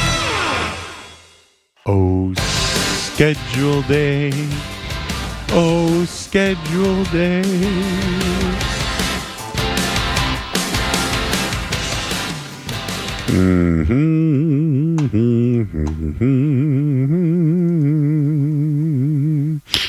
What do we do now? Well, this is what I have on our rundown, guys.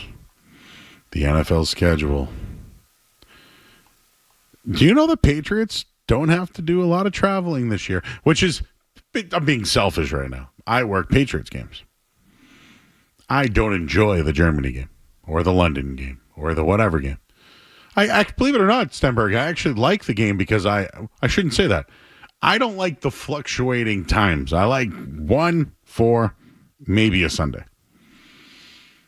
The London game worked out. 9:30 kickoff. You know, you're out by 4 o'clock. Bing, bang, bang, bang, bang, boom. I think Kevin and Jeremy might have different opinions. They did not like waking up at 6 o'clock. Or 5, actually. 5 o'clock. You're right. Games? None. Are they playing like the South? Now, if I was a betting man, I have no inside information. None whatsoever. But I think the NFL would like to highlight matchups. And what better matchup than Drake May versus Michael Penix in Week 1?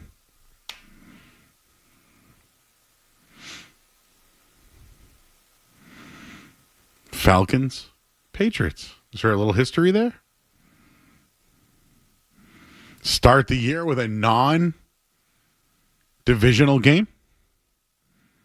Out of conference first year. They beat the Bengals this year, right? Now, granted, it was an AFC team. And by the way, one of the reasons why the Bengals didn't make the playoffs. Losing that first game. Because it was an AFC game. But Patriots get a... I don't know. I have no information. But what if? What if it was Penix versus May? Two guys who were not starters a year ago, right? Now opening night starters? Just saying. All right, I wanted to throw this out there. I wanted to get to this Devers story. We'll do it in a bit, but I want to tease this one. The Jayson Tatum injury. Where does it rank amongst injuries in Boston sports that made an impact? I wrote down a few. I'm curious where people rank this Tatum injury compared to the others. We'll do that coming up next here on 98.5 The Sports Hub. Don't go anywhere. There's more Joe Murray.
is hurt.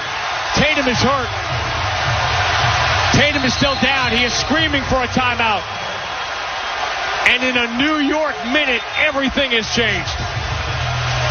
Jaylen Brown threw the ball away. Jayson Tatum is down and hurt. Celtics training staff immediately racing onto the floor. Tatum with a towel over his head, lying on his back as the Celtics training staff trying to stabilize that right ankle. They lift Jayson Tatum up. No weight whatsoever on the right ankle. Every Celtics title defense, it seems, comes with some calamitous injury that changes the course of history. Is Jayson Tatum going to bounce back from this, or is this the one we're talking about? Anunoby had the steal. Tatum tried to get in front of him. They planted his foot, and it didn't even look like the ankle turned. Bridges knocked it away from Jaylen Brown, and Tatum had to react quickly and suddenly and put his right foot out in front of him to try to get in front of Anunoby, and he just went crumpling to the ground. Wow. What a shame. You would say it just went from bad to worse for the Celtics, but worse does not encapsulate it. What has been the worst timing, injury, you name it, injury in Boston sports history? Now, I know old timers, because again, I'm 43, so anyone 54 plus will tell me Bobby Orr. He's not on my list, okay? He's not on my list. I will tell you right now, the best injury, I know, I'm doing best injuries right now. The best injury in Boston sports history is Drew Bledsoe's lung. It wasn't good for Drew. Drew had to go to the hospital. It almost cost him his life, but you know what? They found Tom Brady. That's number one for me. It will be number one forever. Now, I think that this Tatum injury is bigger than Tom Brady's knee injury in 2008. Tom Brady got hurt in the first game of the 2008 season. They still won 10 games. They didn't make the playoffs. Brady was back the next year. They were still a wagon. The Celtics now are down 3-1 to the Knicks. He's done at 27 for a year. I think the Jayson Tatum injury is bigger than the Tom Brady injury in 2008. But when I look back at some others, the Gordon Hayward one was huge. Kevin Garnett, huge. Dennis Seidenberg in 2012 hurt his wrist, huge. People will tell you Jim Rice in 1975, again, before my time. How about Rob Gronkowski's ankle in the Super Bowl? Kevin McHale played with a foot injury the entire 86-87 year. They lost Robert Edwards to a volleyball football game. Whatever it was. Kendrick Perkins' knee in 2010 was huge. Kyrie Irving's knee in 2018, huge. They went to Game 7 and lost to LeBron.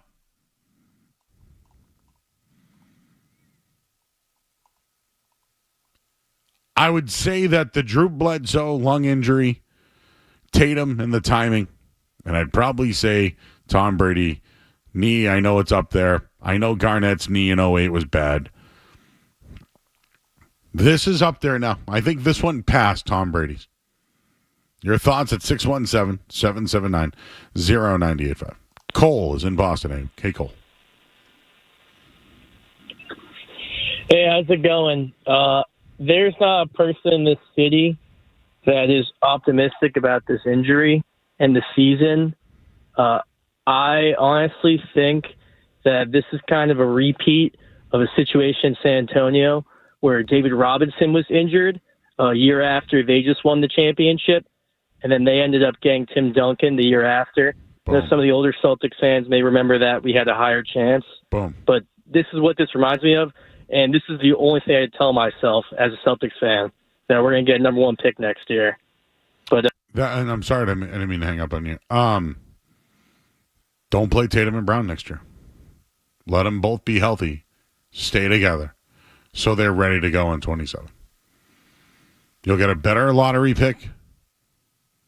You'll still be able to progress some of your players that are under contract. But yes, the same thing happened to San Antonio. Tommy, what you got to say today, buddy? What's up, Joe? Joe, that was a bad game last night. Why does this team get up like with big leads, and then when they have big leads, they blow these leads all the time, and they did it the first two games at home. Tommy, they don't play. They don't play defense, buddy. I know, and they don't attack the rim, which is they play bad on the rim. They let Towns and all them eat them up. What do you think's worse, that or the defense? What? That or the defense? They both.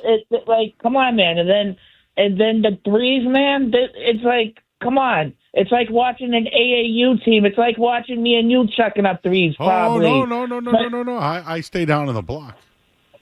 Really? They'd even be more aggressive in attacking the paint. Jaylen Brown, if he wants to be this guy now tomorrow, since Tatum's out, and you know me, Joe, I'm a big Tatum guy, and I love Tatum. And last night was just a bad night for Tommy from Lynn, guys. And it was just a bad night for me. I want to wish Tatum a speedy recovery, Joe. And now they're kind of in trouble because they have new owners now taking over. What's going to happen to the team? And like that caller just said, I kind of agree with him, and I agree with you. Got a good pick in the NBA draft next year. Hey, Tommy. Yeah. Did you know that you have a crew in our chat? I do. I have the Tommy thing, right? The Tommy from Lynn Posse, the Tommy Knows Best Posse or something like that. That's right. Yeah. That guy's the man. And Joe, when are you doing another show? Dude, I don't know, man. I don't know. Where do you think I should go? You know where I've been already. Is there somewhere else you think I should go? You want me to tell you? Well, you want to help me? Let's go do something at Tony's Pub, me and you. Tony's Pub? Oh, yeah. All right. Well, I was thinking bigger. All right. I was thinking bigger. How about Boston? Where do you like in Boston? Let's go. Everywhere in Boston. All right. You pick the spot. Me and you will. No. You pick the spot. How about Johnny's at Fenway? Ooh. My friend named Mike Connors from Peabody, boy, and he works there. Yeah, He's a bartender there. I know Johnny. He's the owner. He's a nice guy. Oh yeah, very nice guy, Joe. Maybe we can make something happen. Yes, Joe. What do you think about Missoula? You think he's a good coach now? Because a lot of people say he's a bad coach. What's your opinion before we hang up? I don't know anymore, Tony. What do you think? I don't know. All right, Joe. You have a good night, brother. What are you doing? Where do you got to go? I don't know. What do you want me to do? I don't know. What are you going to do tonight? What do you got going on? Anything? Watching the game. What'd you eat for dinner? I have a good. I had some hot dogs. Oh, would you put on your hot dogs? I just ate them plain in the bun. You ate plain hot dogs? Yes. What do you like? What did you eat tonight? I, sir, had chicken. Oh yeah? I love it. Not on a roll though. But you go naked hot dogs? Nothing on your hot dog? Nope. Not even ketchup? Nope. Do you microwave them? No. Boil with the pan. All right, dude. Well, Tommy from Lynn is a plain dog. How do you feel about that street team, Joe? Thumbs down. Ooh. Riz, what's up, my man, in East Providence? What up, Joe? What's good, my dude? How is everything? But hold up. First and foremost, Shout out to the Twitch fam. You already know. You already know. How you doing, Joe? Well, it's been tough, my man. Say less. I already know, man. It was terrible to see. But, hey, I feel like there's somebody else that could probably help the Celtics out, maybe Game 6, Game 7, even next year. Somebody else could lace them up, probably Deuce. Put Deuce in Jay's kicks like they did Bow Wow and like Mike, and let's go. You know what I'm saying? Like Jay, Deuce, lace them up. Oh, maybe they could Space Jam them. You know how in Space Jam they became bigger? Mm-hmm.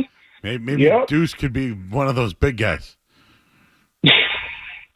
Yeah, why not? Deuce will probably be better than Porzingis, man. Hey, Riz, awful. What do you think was the when I say worst injury in Boston sport, New England sports? Like, I still think that the Bledsoe one worked. Like, his injury, was a next man up. I think this one's catastrophic. I mean, I don't even know what's up there like that. Like, Brady got hurt in 2008. Brady got, but the circumstances were different. This is playoffs. Tatum is in his prime. Like, he's having his best season ever. Balling in Madison Square Garden, putting the team on his back. And for this to happen, I don't think there's anything worse, Joe, to be honest, man. It's right up there, bro. All right, Rizzle. Good to hear from you, my man. I appreciate you, man. You have a good night, man. You too. Prayers for Tatum. Prayers for Tatum. I have gotten more response about naked boiled hot dogs than anything right now. I just got Tommy's a plain boiled dog guy. Ew. Plain boiled? Let's see. When is the last time I had a hot dog? I think I grilled a hot dog the last time I had. I had one. Like, have I had one at Five Guys? Yeah. Have I had one at Sully's and Southie? Which I haven't been to Sully. Stenberg lives out there. You go to Sullivan's? I've never been to Sullivan's. You got to get out of here. That's a tire place, right? No.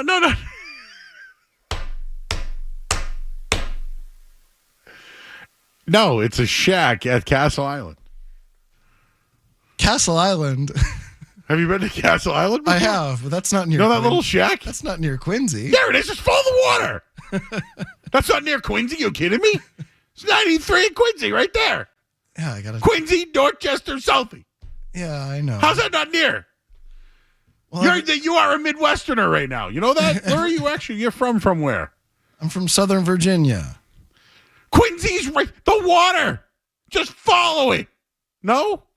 No, I've been to Castle Island, but when I think of Castle Island, I think of that's in Boston.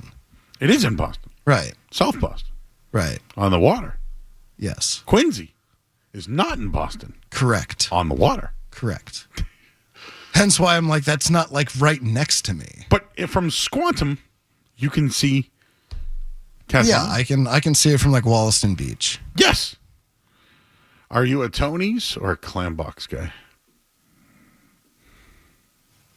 I'd probably say Tony's because I think we established my take on clams. Out. I thought you were a Woodman's guy. Love Woodman's. Love Woodman's. But see, you would love the North Shore. You go to the North Shore. I know that. I have a lot of family in the North Shore. The food is way better north. Yeah. Knock out of the park, way better than anything near Boston. Yeah. So my father's family, they're all from the North Shore. So have you tried all those spots near Woodman's? I like Farnham's. You ever been there? It's right down it's on the same street. I've only been to Woodman's. Have you been to the Clam Box up in Ipswich? I mean, I'm willing to give everything a go. What about a nice little Clams Casino tour? I mean, everyone's talking about roast beef on the North Shore, right? Well, fried clams. Ipswich has the best fried clams. Hands down. We'll have to do a tour, Joe. The tour of the North Shore. Joe, do you like that? Could be a T-shirt. Do you like clams, Joe? Can you turn his mic on for a second? Are you a tartar? Joe, I love clams. Are you a tartar guy? You like tartar sauce? fried clams, any type of clams. Are you an onion ring or French fry and French fry? Clams with. Can I do both French fries and onion rings? You can, yes. Make sure there's tartar sauce. Tartar. Also. Yeah. And I like ketchup and tartar sauce mixed together. So you're mixing. I turned his mic off. You're mixing the sauces? Wait a second. Does the tartar go in the ketchup or does the ketchup go in the tartar? Like, you know what I don't like? When people put mustard in duck sauce. Out when people put mustard in my duck sauce. Why don't you take your own duck sauce and put mustard in it? No, I want him to answer this. How do you mix it? How do you mix the tartar and the ketchup? Can you hear me? I use a fork. So what I do is I put the both sauces together, use a fork, mix them together, then put some salt and pepper. And then, we're good to go. Then I put the clam and I just put it on both sides and down the gullet. Is it sweet? Is it sweet? Yeah, it's fantastic. I don't know if I'm in on this. I don't think we should be combining sauces. I think tartar sauce is one of the most underrated sauces out there, personally. I only have tartar because I can't say tar. I'll say tata. Like I can't say tartar. It's all right. You don't have to. Oh, scallops and tartar. Fried clams. I would ask for it for French fries, just personally. So it's a really good sauce. I'm a dipper. I dip my French fry in tartar. You know, I think I'm out on mixing sauces. I don't think we should be mixing sauces anymore. We got to continue this conversation another day. We'll take a quick break. What do we have on the rundown coming up next here? Bill Belichick spoke today? Let's hear that coming up next on the Sports Hub. Essential Sports Hub headline presented by Celsius Energy Drinks. All right, bottom of the ninth. Tigers, Red Sox tied at 6. David Hamilton tied the game. Aroldis Chapman's in the game. Stars have a 2-1 lead right now after 2 periods over Winnipeg.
I'm excited to be back in the coaches' meetings and getting ready for June, and then August when we get to training camp. So June will be a big recruiting month for us, and then August we'll start to get ready.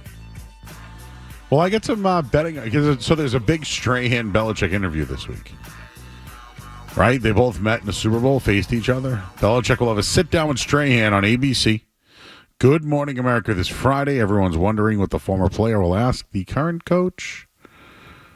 I have the betting odds right here. But Matt Stenberg, you did the great editing job and downloading the software and the audio. All right, let's hear it. What did Sir Bill say about one Jordan Hudson? Let's hear from the coach. And I know that you're not on social media and you don't read as much as everybody else has seen. But when it comes to having conversations with your players, have you been able to talk about any of those things and the specifics of what's going on off the field? Yeah, no, I talk to the players, and when we meet with them, when they come in to visit and so forth, sure. And how have those conversations gone? Yeah, great. Well, again, we want to make the players the best that they can be. Her, though, that I played to start the segment. It's all good. What will Bill Belichick be wearing during the interview? A button-down, a polo, a hoodie, or a T-shirt? What will the color of Bill Belichick's tie be during the interview? Baby blue or navy blue? How many questions will Strahan ask about Belichick's girlfriend? Over, under, 1.5. Who will Michael Strahan mention first? Robert Kraft or Jordan Hudson?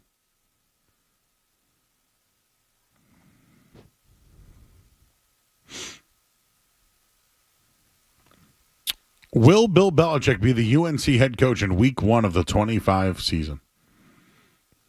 These are actual betting odds at Bet Online. Will Belichick be coaching UNC in 2026? The favorite is yes. What else here? What will Belichick do next? The favorite, get a tattoo.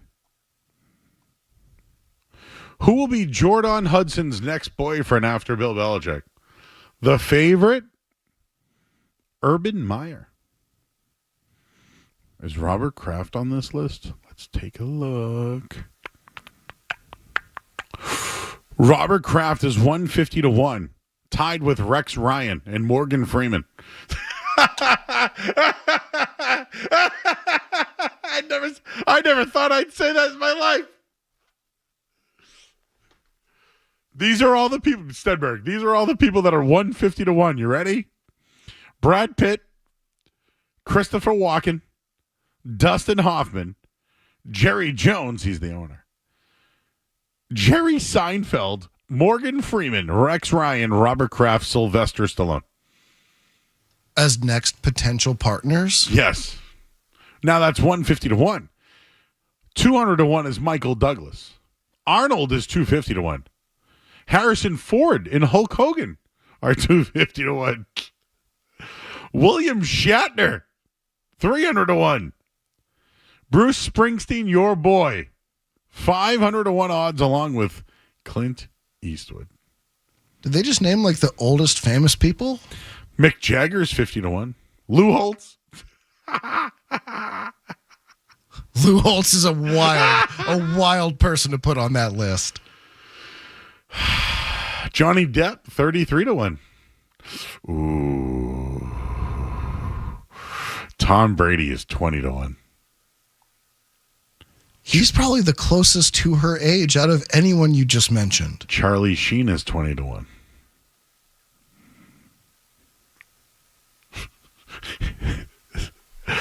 This is a wild list. Steven Tyler's on this list. John Travolta is on this list. Anyways, we got to go to break. We got the musings next here on the Sports Hub. More Joe Murray coming up on the Sports Hub.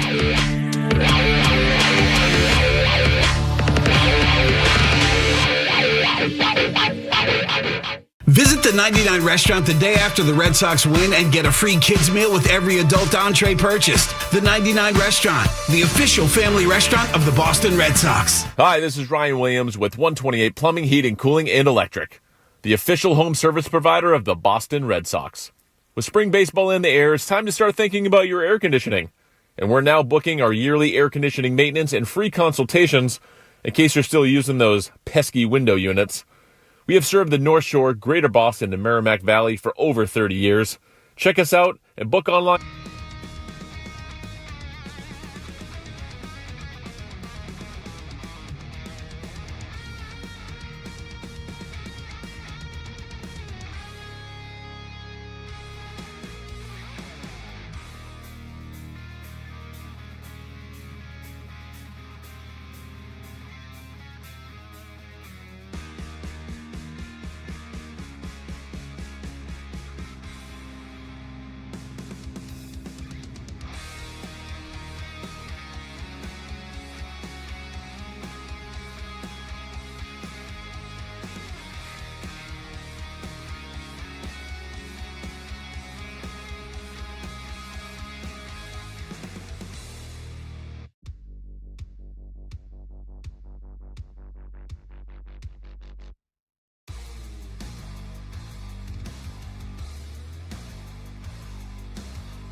Sit back, relax, and get your mind in the game and listen to the words of a grown man complaining. All right, Murray's Musings here on the Sports Hub. It's been a tough day for everybody. I was in the Boston area today. I was actually right in the heart of the city today. And what I'm in on and what I'm out on. Like, there is something, like you know what's the funniest thing, Stenberg, is when somebody on Twitter, I'll like post a video of me doing a hot take, and then somebody would be like, eat a salad. But it almost insults me. Not that I'm fat and I'm offended. They don't know you don't like lettuce. They don't know. That offends me. So when someone's like, yeah, you should be going to the salad bar, I'm like pissed. You should just call me fat. It's insulting to me. So here's the deal, everybody. I don't eat salad. I don't eat lettuce. If there's lettuce on my burger, I take it off. If there's lettuce on my tacos, I take it off. I don't want lettuce touching my meat. It's also not the only vegetable out there. Nope. So here's the deal. I eat a lot of vegetables. I prefer my vegetables hot over raw. For example, hot carrots over raw carrots. Now, have I ever dipped a raw carrot in some nice salad dressing and ate it? Yes, it's crunchy. But I prefer it warm. You know what I love, but I won't eat it cold or raw? Broccoli. I love broccoli, won't eat it raw. I'm the same way. It's got that weird texture. But like a nice sauteed broccoli, incredible. Or boiled or whatever. Yeah. Like, you ever see those people who get those platters? They like hang out with it, and it's like carrots and what's the other thing that I like? It's like broccoli, but it's white. What is that called? Cauliflower. Love hot cauliflower out on raw cauliflower. Out on raw spinach. But give me some hot asparagus, some hot green beans, some hot in. And really, you could put anything you want in a hot and sour soup, and I'll eat it. If you put lettuce in a hot and sour soup, I might eat it. But I'm opting out of lettuce. I'm sure people know this already. But you agree, you're out on raw vegetables for the most part. I like a lot of raw vegetables, but I am particular about some because of the texture. Broccoli is one of them. Green beans is another one. Ooh, see, I like warm green beans, not like, non-cooked. Raw? I guess they would call that. Yeah, that's why I was like, I don't. So, do you like green beans out of a can, or do you like green beans that are cut from the store? They've got to be cooked in order for me to like them. Street Team Joe, are you a raw or a? I don't do much of vegetables at all. I'm gonna do the only time I do vegetables is someone's making like a nice pot roast, and there's like roasted potatoes and carrots, but like burnt. I like them burnt. Oh. Like burnt at the bottom of the pot, grandma's pot that's been cooking that roast for like 30 years. That's the type of vegetables I like. Out on almost everything else. All right. So there's a news story. I saw this, so I wanted to play this tonight. But did you know that there's a competition going on right now at the University of Minnesota? And I will tell you right now, I am nauseous even listening to it. Well, you've undoubtedly heard of the Big Cheese, the Grand Poobah, or the Kingpin. But at the U of M today, it was all about a head of lettuce. The Lettuce Club picking their new club president. There were no campaign speeches. No votes were cast in this contest. The first person to finish a head of lettuce and raise their stem in the air won the honor. Hang on real quick. This year's... So there is a lettuce head eating competition? Vomit. Iceberg, which is clearly the inferior lettuce to begin with. I wouldn't know anything about this. Who the hell eats heads of lettuce? Why is there a club? Sorry, I didn't mean to cut you off. Let's hear the rest of this. the air won the honor. This year's winner finished his leafy greens in about 5.5 minutes. It's been really cool to come to this club and activity, something that was just something so random and fun to do, and to come out of it winning something. It's completely unexpected. It's a funny feeling, I'll tell you that much. It's a funny feeling in your tush. It's a funny feeling in your belly. He's like, this was so cool, man, I bet that wasn't the only green thing he consumed at that time of day. Well, what do you get, high and then eat a head of lettuce? Is that what happens? I mean, I don't know. There's got to be only some ways to eat an entire head of lettuce. Full transparency, I've been high, and I'm not going for lettuce. Carry on. Let's keep going. A shared love of leafy greens and just kind of getting to know each other a little bit more. Shared love. I love leafy greens. Well, in our current political culture, we want to be very transparent. No! Nathan won on a technicality. No political, no lettuce. Finish their lettuce have less than a year of school left.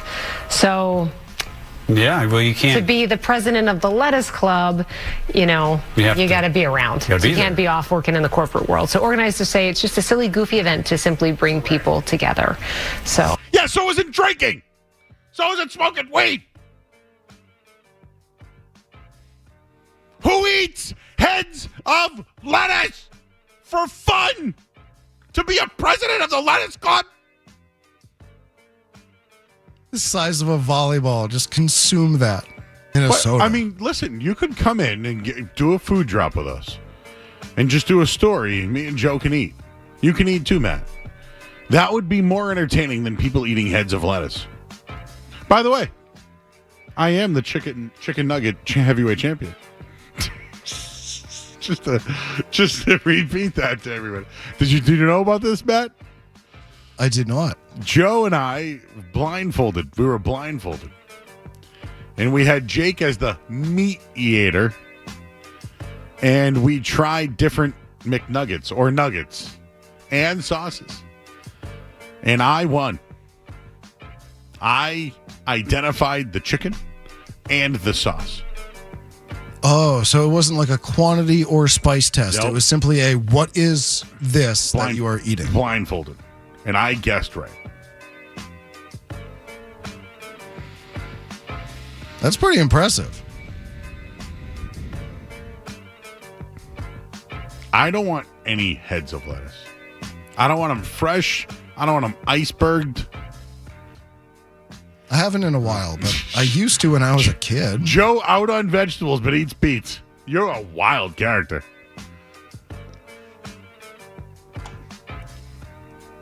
All right. I think the only vegetable that I don't really like is Brussels sprouts. And I've tried because I just think it's a worse version of broccoli. Bro, air fry the Brussels sprouts. Right?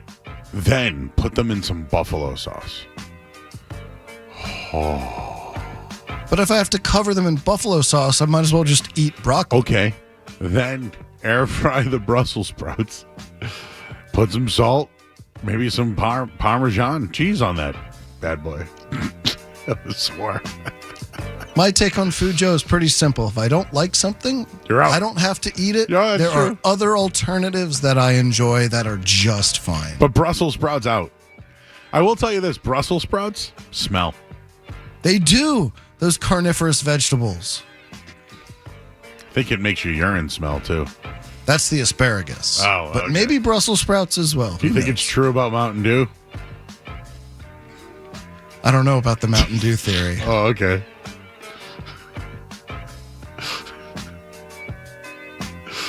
You know what that is, Street Team Joe? All right, yeah, all right. You know the Mountain Dew theory? Yeah, the yellow 5. Is that what we're talking about? Oh, no. Maybe the chat will know. I won't publicly say it. All right, birthdays today. How about Harvey Keitel, 86 years old today. Stevie Wonder, 75 years old today. How about Stephen Colbert, 61 years old today. Darius Rucker, who day? Put on a little deal.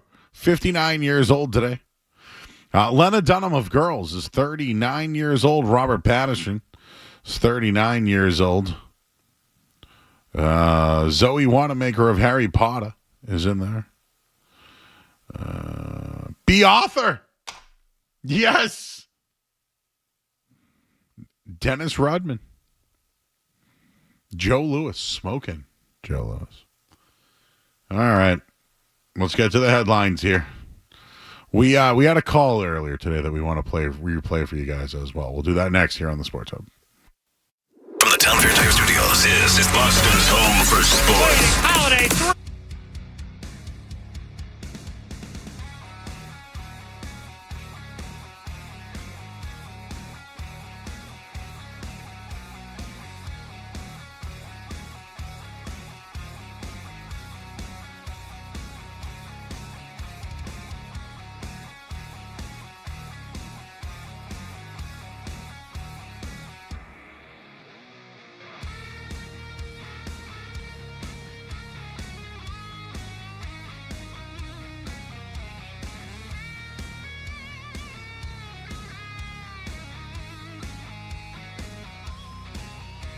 Top of the 11th inning.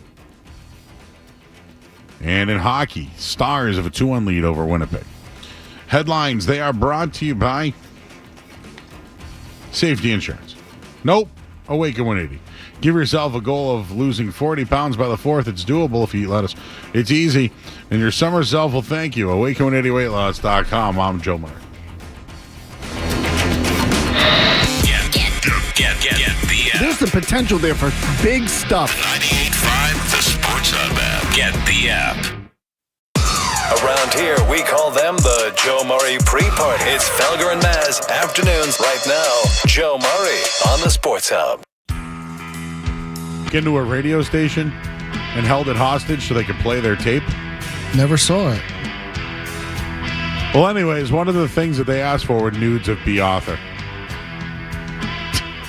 Who's, Doris from the Golden Girls? That didn't make any of you guys laugh, huh? She died in April of 2009. All right, I see you guys on the phone lines. The Red Sox right now, just real quick, just took a 9-7 lead. They're in extra innings, and they're actually making runs after the 8th inning, and now they're doing it in extra innings. They just took a lead on a home run, and I believe this home run was from Christian Campbell, 363 feet. So Matt, Street Team Joe, I will never go up to you guys and be like, hey guys, let me help you. Right? Isn't that kind of like a dick thing to say? Like, hey dude, can I show you how I do it? Or, hey, man, check this out. Unwanted advice is always questionable. Yeah. Yeah, it's side-eye stuff. Well, I gave a take. Is that included in this, or should I set it up? I gave the take that the Celtics should sit Tatum for the entire season because he's going to miss time. And then let Jaylen Brown rehab his knee, get surgery, do whatever, and also sit out the season. And then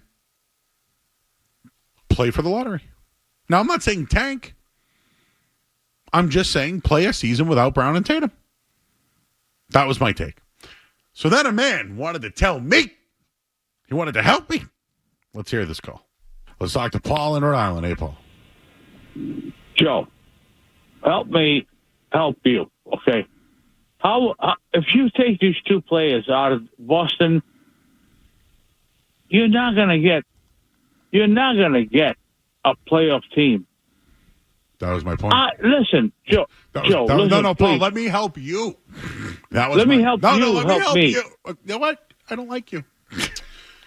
I was saying that you will suck. Yes. This isn't Jerry Maguire. Help me help you. Okay?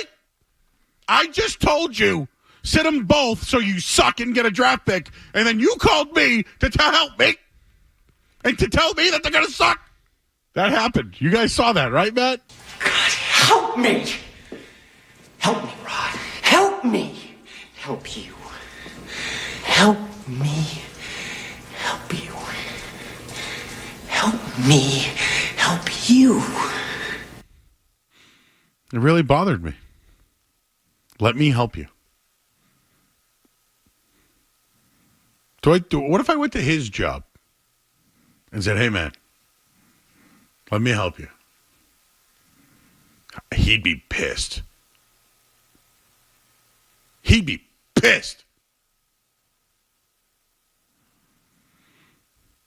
Just an offensive way to start a conversation as well, right? See, now, Rod Tidwell, played by Cuba Gooding Jr., said, show me the money.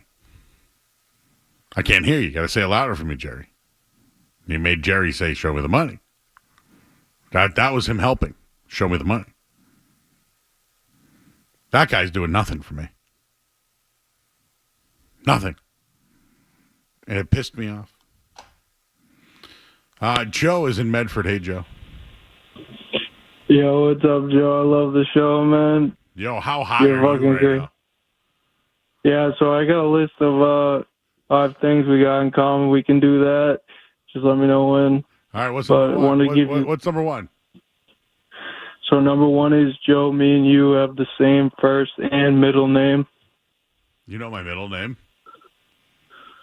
We are both Joseph Michael. How did you know that was my middle name? You mentioned it one night. I know. I've been on for a long time, so I guess I have said it. All right, what's number 2? We're both Irish Catholic. Yeah, I grew up with obvious. Italians, but yes, I'm Irish Catholic. Yes, we both have Irish last names. Well, technically mine would be Scottish, but it's okay. We won't parse words. Go ahead. Oh, okay. You want to keep going? All right. Yeah, 4. Yeah. Number 3. So I grew up in like the same neighborhood that you're living right now. I grew up next to Route 1 and Route 114 right there. Well, nice, yeah. Near Home Depot. Okay, yeah. I'm a couple miles away. And It's awesome, bro. The rotation on that ball. And during this season, I don't know if you guys paid attention, during the Celtics season, there was one game where JT and JB did not play. Yeah. For the Celtics, one game without both of the pair, and that was the Baylor Shireman game. He went off, but ultimately, the more important thing was that there were multiple people on the Celtics roster that stepped up that game. Not Baylor Shireman had a great game, but there was other people on the roster that stepped up. Ultimately, that's what we're going to need to see in Game 5. All right. Nice. Thanks, guys. All right, dude. Where should we eat in Watertown?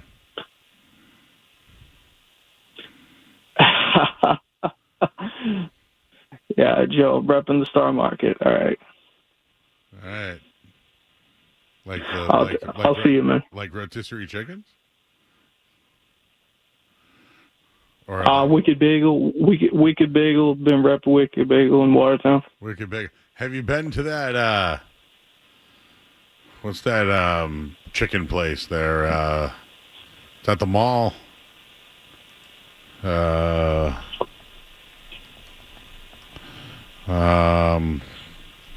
Buttermilk and Bourbon. Have you been there? Nah, Joe. What? That's one of my favorite spots. All right, Joe. Yeah, Watertown's got some good eat. Love the show, Joe. Take it easy, all man. Right, buddy. You take it easy, man.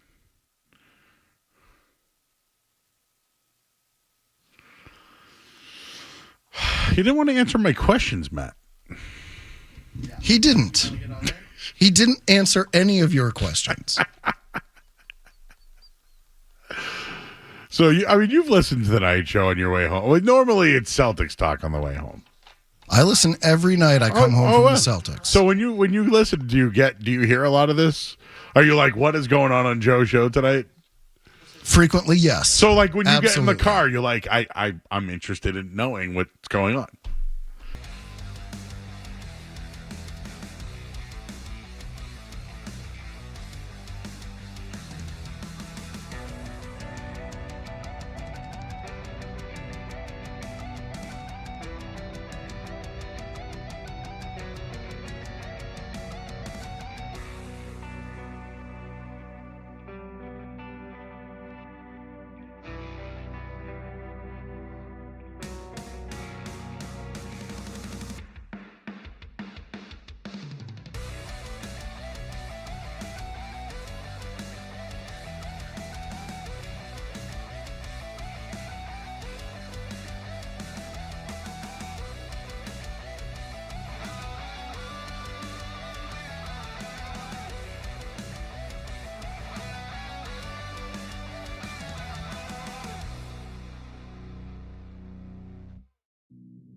So Weissert comes in. Josh Jung hits a single to right. Because that runner's on second base, it's now first and third. And I believe Javi Baez, who homered earlier in the night on a breaking ball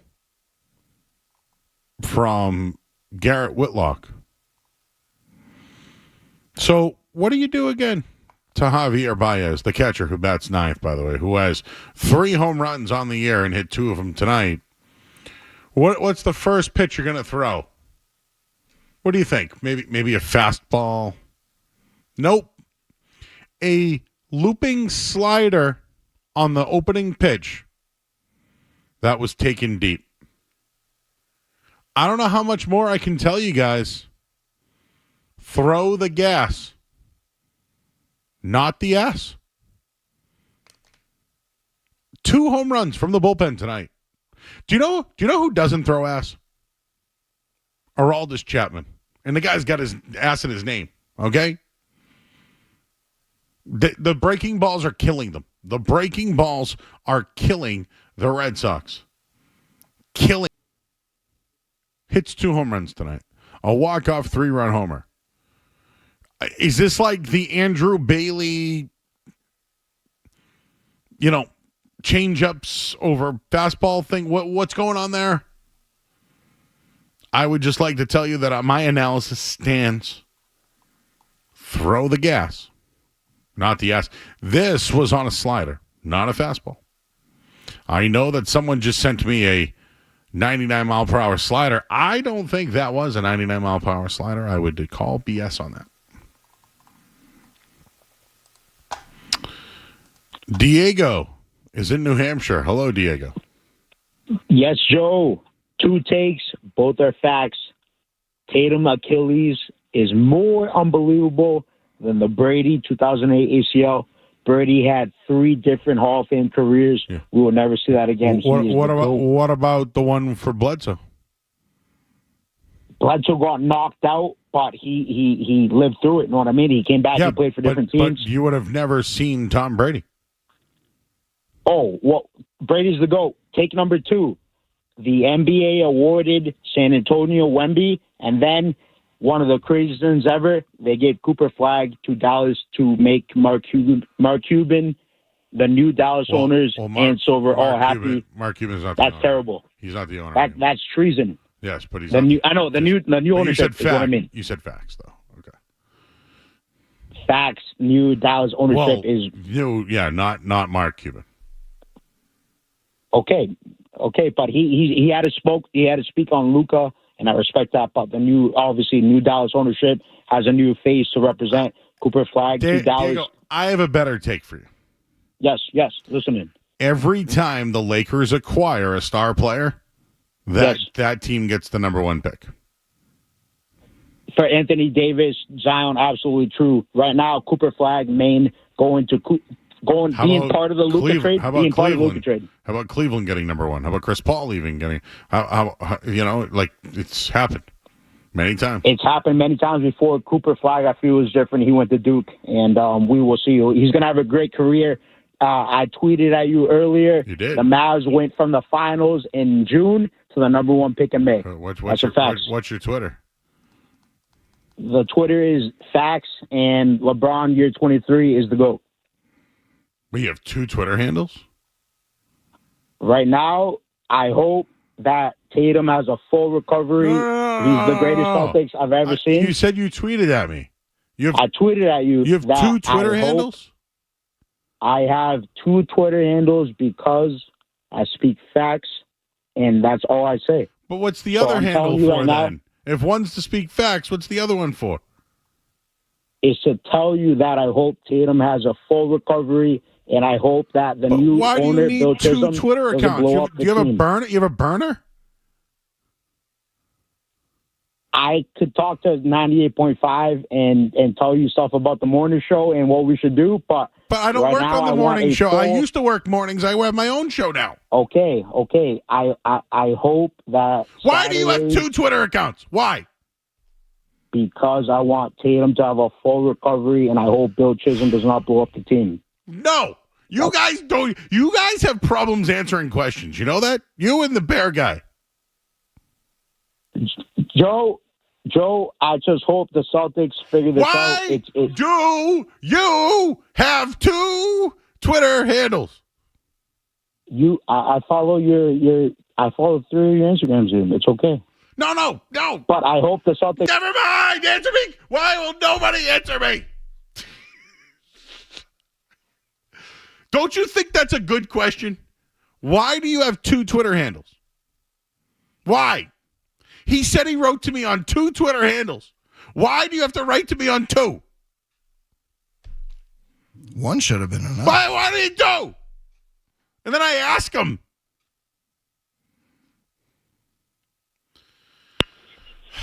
Topher, how you doing, buddy? Dude, I'm dead. I'm dead. Oh my God, Joe, ask me anything. I'll answer it for you. I swear to God, you can ask me anything in the world. How many Twitter handles do you have? I have 2. I have Boston Concessions, and I have my own personal. Yes, because one's your podcast. Yes, it is. We're telling the world that you have a podcast called Boston Concessions. Thank you. Hi, everybody on YouTube. Hey. Oh, my God. All right. So, boiled hot dogs, naked, in or out? Out! Why? Rubbery substances. Oh, my God. You might as well eat them raw out of the package. Why not? They're just bologna. What else? What else happened tonight that you want to get in on? Let's see here. I've broken 3 spoons while actually trying to get ice cream out of a container. Have you ever been to Sullivan's before? I have not. I've heard of the place. I've wanted to visit. I just have not been there yet. So you know that it's not a tire shop, right? Yeah. I am aware I cannot get service and actually have my tires changed at that restaurant now. Okay. How do you feel about tartare sauce? As wonderful as Mr. Burns feels about Smithers. Okay. I just would not add ketchup. That's what I was going to say. That's a little weird. What sauces should be mixed? I can't knock. The one thing I'll say is I can't knock mixing sauces for one simple reason. There's a lot of things that you mix mayonnaise with, and mayonnaise to some people is a sauce because I've seen people dip their french fries in it. I'm not against it, but people do it. And they've made wonderful sauces to go forward. They've made aiolis that are wonderful that you also can dip french fries and all such. Like mayo and hot sauce, I get, right? Like it's a little sriracha, you know? Mm-hmm. Perfect. What about... But I can't... What about cream cheese? Can't go cheese? as far as like mixing the... What about like cream cheese and something? Would you do that? Like a little cream cheese? Cream cheese and like so maybe some mashed up jalapenos, wrapped in a little bit of bacon and then fried up. I'm all for that.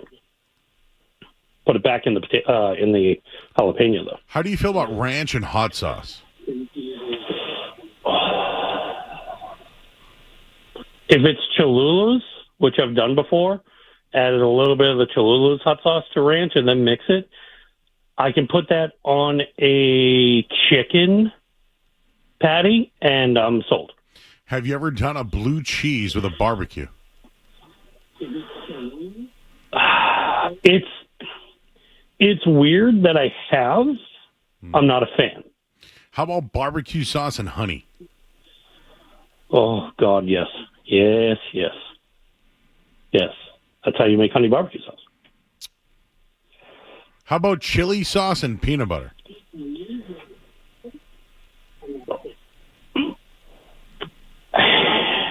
I feel like it might go pretty well.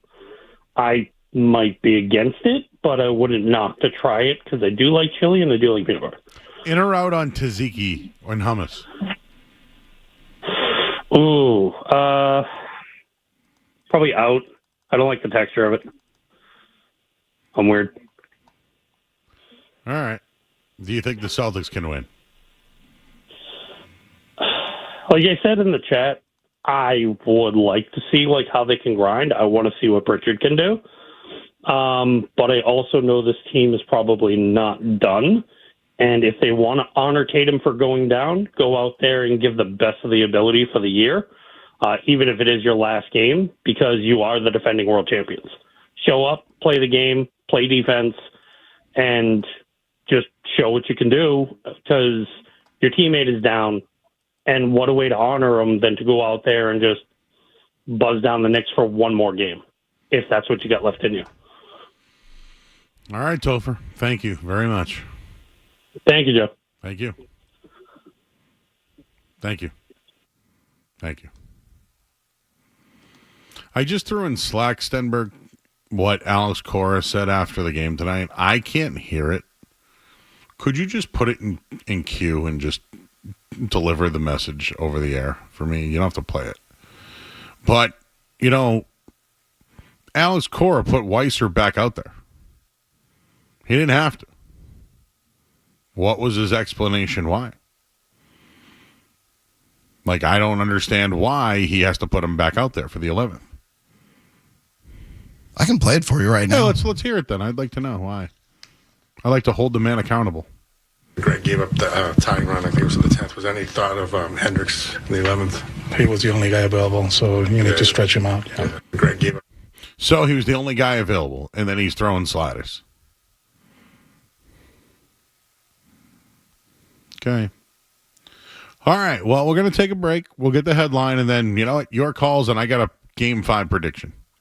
Coming up next on the Sports Hub. Essential Sports Hub headline presented by Celsius Energy Drinks. Red Sox lose 10-9 tonight. It happened in extra innings in the 11th inning. Greg Weissert gave up a home run to Javier Baez, who hit 2 homers off the Red Sox bullpen tonight. That's not good. What also is not good is the Celtics are down 3-1, but Jayson Tatum had successful surgery.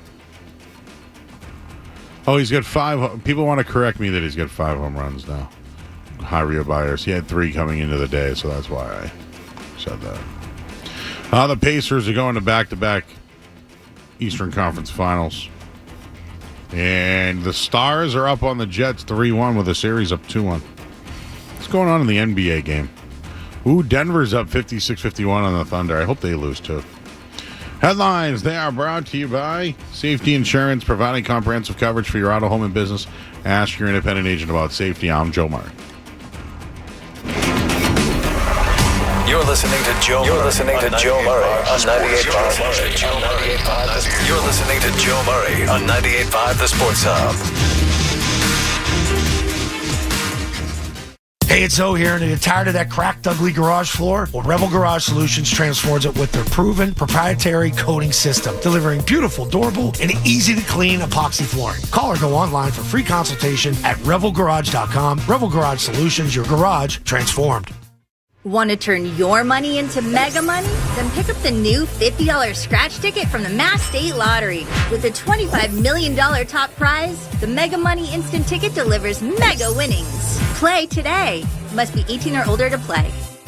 One of the greatest bands in rock history, The Who, present The Song Is Over, the North American Farewell Tour.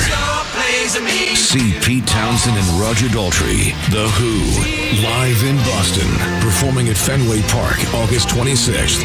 Get tickets this Friday at 10 a.m. at livenation.com.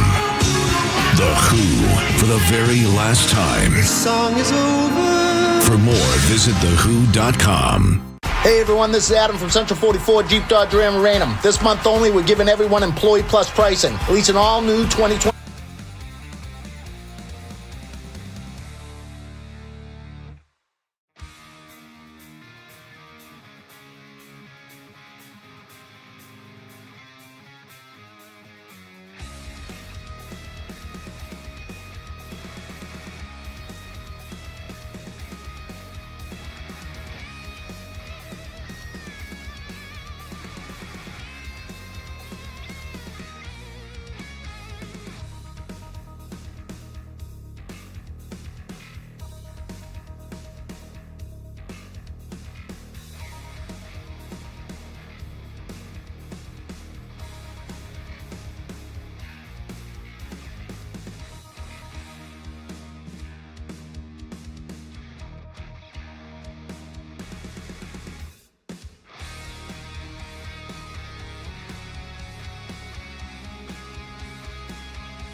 night, and then today gets the call from the bullpen. Fills in more than admirably. Is that a compliment? Yeah, we'll be back at it tomorrow too, Joe. Oh, you're back here tomorrow? Oh, that's right. We get the Celtics game. I keep forgetting about that. Street Team Joe, thanks for coming in. You got weird friends, but you know what? I like the connections. Because I will tell you this. If there's anything about this night show, I would like to be relatable, and I would like to have open dialogue with our audience. So if you want to talk about poop, we'll talk about poop. You want to talk about pizza? We're going to talk about pizza. You want to talk about having multiple burner accounts? We will talk about having multiple burner accounts. We do have to replay a call before we leave. But Jimmy's in Dallas. What's up, Jimmy? Joe, what's going on, brother? I don't know if you guys have this up there. I'm from Maine originally, but there's a pizza joint down here that when you get a pizza there, they send you home with a couple of cups of sriracha. Have you tried that? Would that be sriracha and ranch? Yes. So a little bit of spice. It's simple and life-changing. So why not blue cheese? Why ranch? Could I get ranch and sriracha? Could I get blue rasha? I suppose if you asked, I bet you could. But you also got a line of Whataburger sauces down here, too, that are to die for. So, dude, you got options down here. I think I told you this, but I went to Dallas a couple of years ago. I didn't love. It was too big for me, actually. Dallas, it's coffee. But I went to that Pecan Lodge, man, and like that deep fried rib that I had was like, oh yeah, they put like a rub on it. But underneath it was like all like the barbecue and like everything on it. It was It's like layered. I've only been there once, but it's like layered taste. It's unreal. You're right. It's like on the outside is a rub. Inside it's all just sauciness and then just beef. Yeah. Yeah. I mean, if you want beef, you know where to go, you know? Yeah. All right, man. Well, it's a sriracha. One more final call tonight. George is in the car. George. Hey, what's up, Joe? It's been a rough couple days here, man. I'm not gonna lie. I know. I don't know, man. This is just sad, man. What are you gonna eat on the way home? You gonna eat your feelings? No, I ate something earlier. What'd you have? I had some chicken broth. Chicken broth? That's it? Just broth? Some rice and a side of fried chicken. Yeah, there we go. I like that. I'm in on that. Yeah, it's a place in East Boston. Dude, East Boston, huh? Yeah, it's a little Mexican Salvadoran spot. That's great. I've bought empanadas out of a trunk many times in East Boston. Oh, yeah, I know what you're talking about. Hey, you know what I'm talking about. La Chiva. That's right. Yeah, it's funny you say that. Last year when the Celtics won the championship, they stayed out all night, and that was the spot we went to at 3 a.m. Yeah, I like the good people over at Down East Cider over there. That Real House is beautiful over there too. Yeah. Santarpio's around the corner. It's been there forever. Yeah. All right, well, don't be bummed, bro. Tomorrow they're gonna win tomorrow, and then we'll see what happens. I hope you're right, Joe. This is a rough one. Have a good one, man. Later, bro. All right, I think we should end the night on this call that we had earlier. Yeah. Yo, what's up, Joe? I love the show, man. Yo, how high are you right now? Yeah, so I got a list of 5 things we got in common. We can do that. Just let me know when. All right, what's number one? What's number one? So number 1 is, Joe, me and you have the same first and middle name.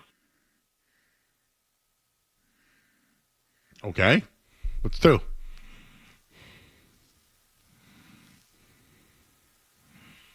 That guy was high. Hey, man. Nah, you don't have to play anymore. I think we got the gist of it. There was something else that Watertown. He wants to bring food. So I asked him a bunch of food places. Not really sure he had an answer for me, actually. He didn't answer any of your questions. All right. Well, you know what? We love you all. I get it. We're all. More Joe Murray coming up on the Sports Hub.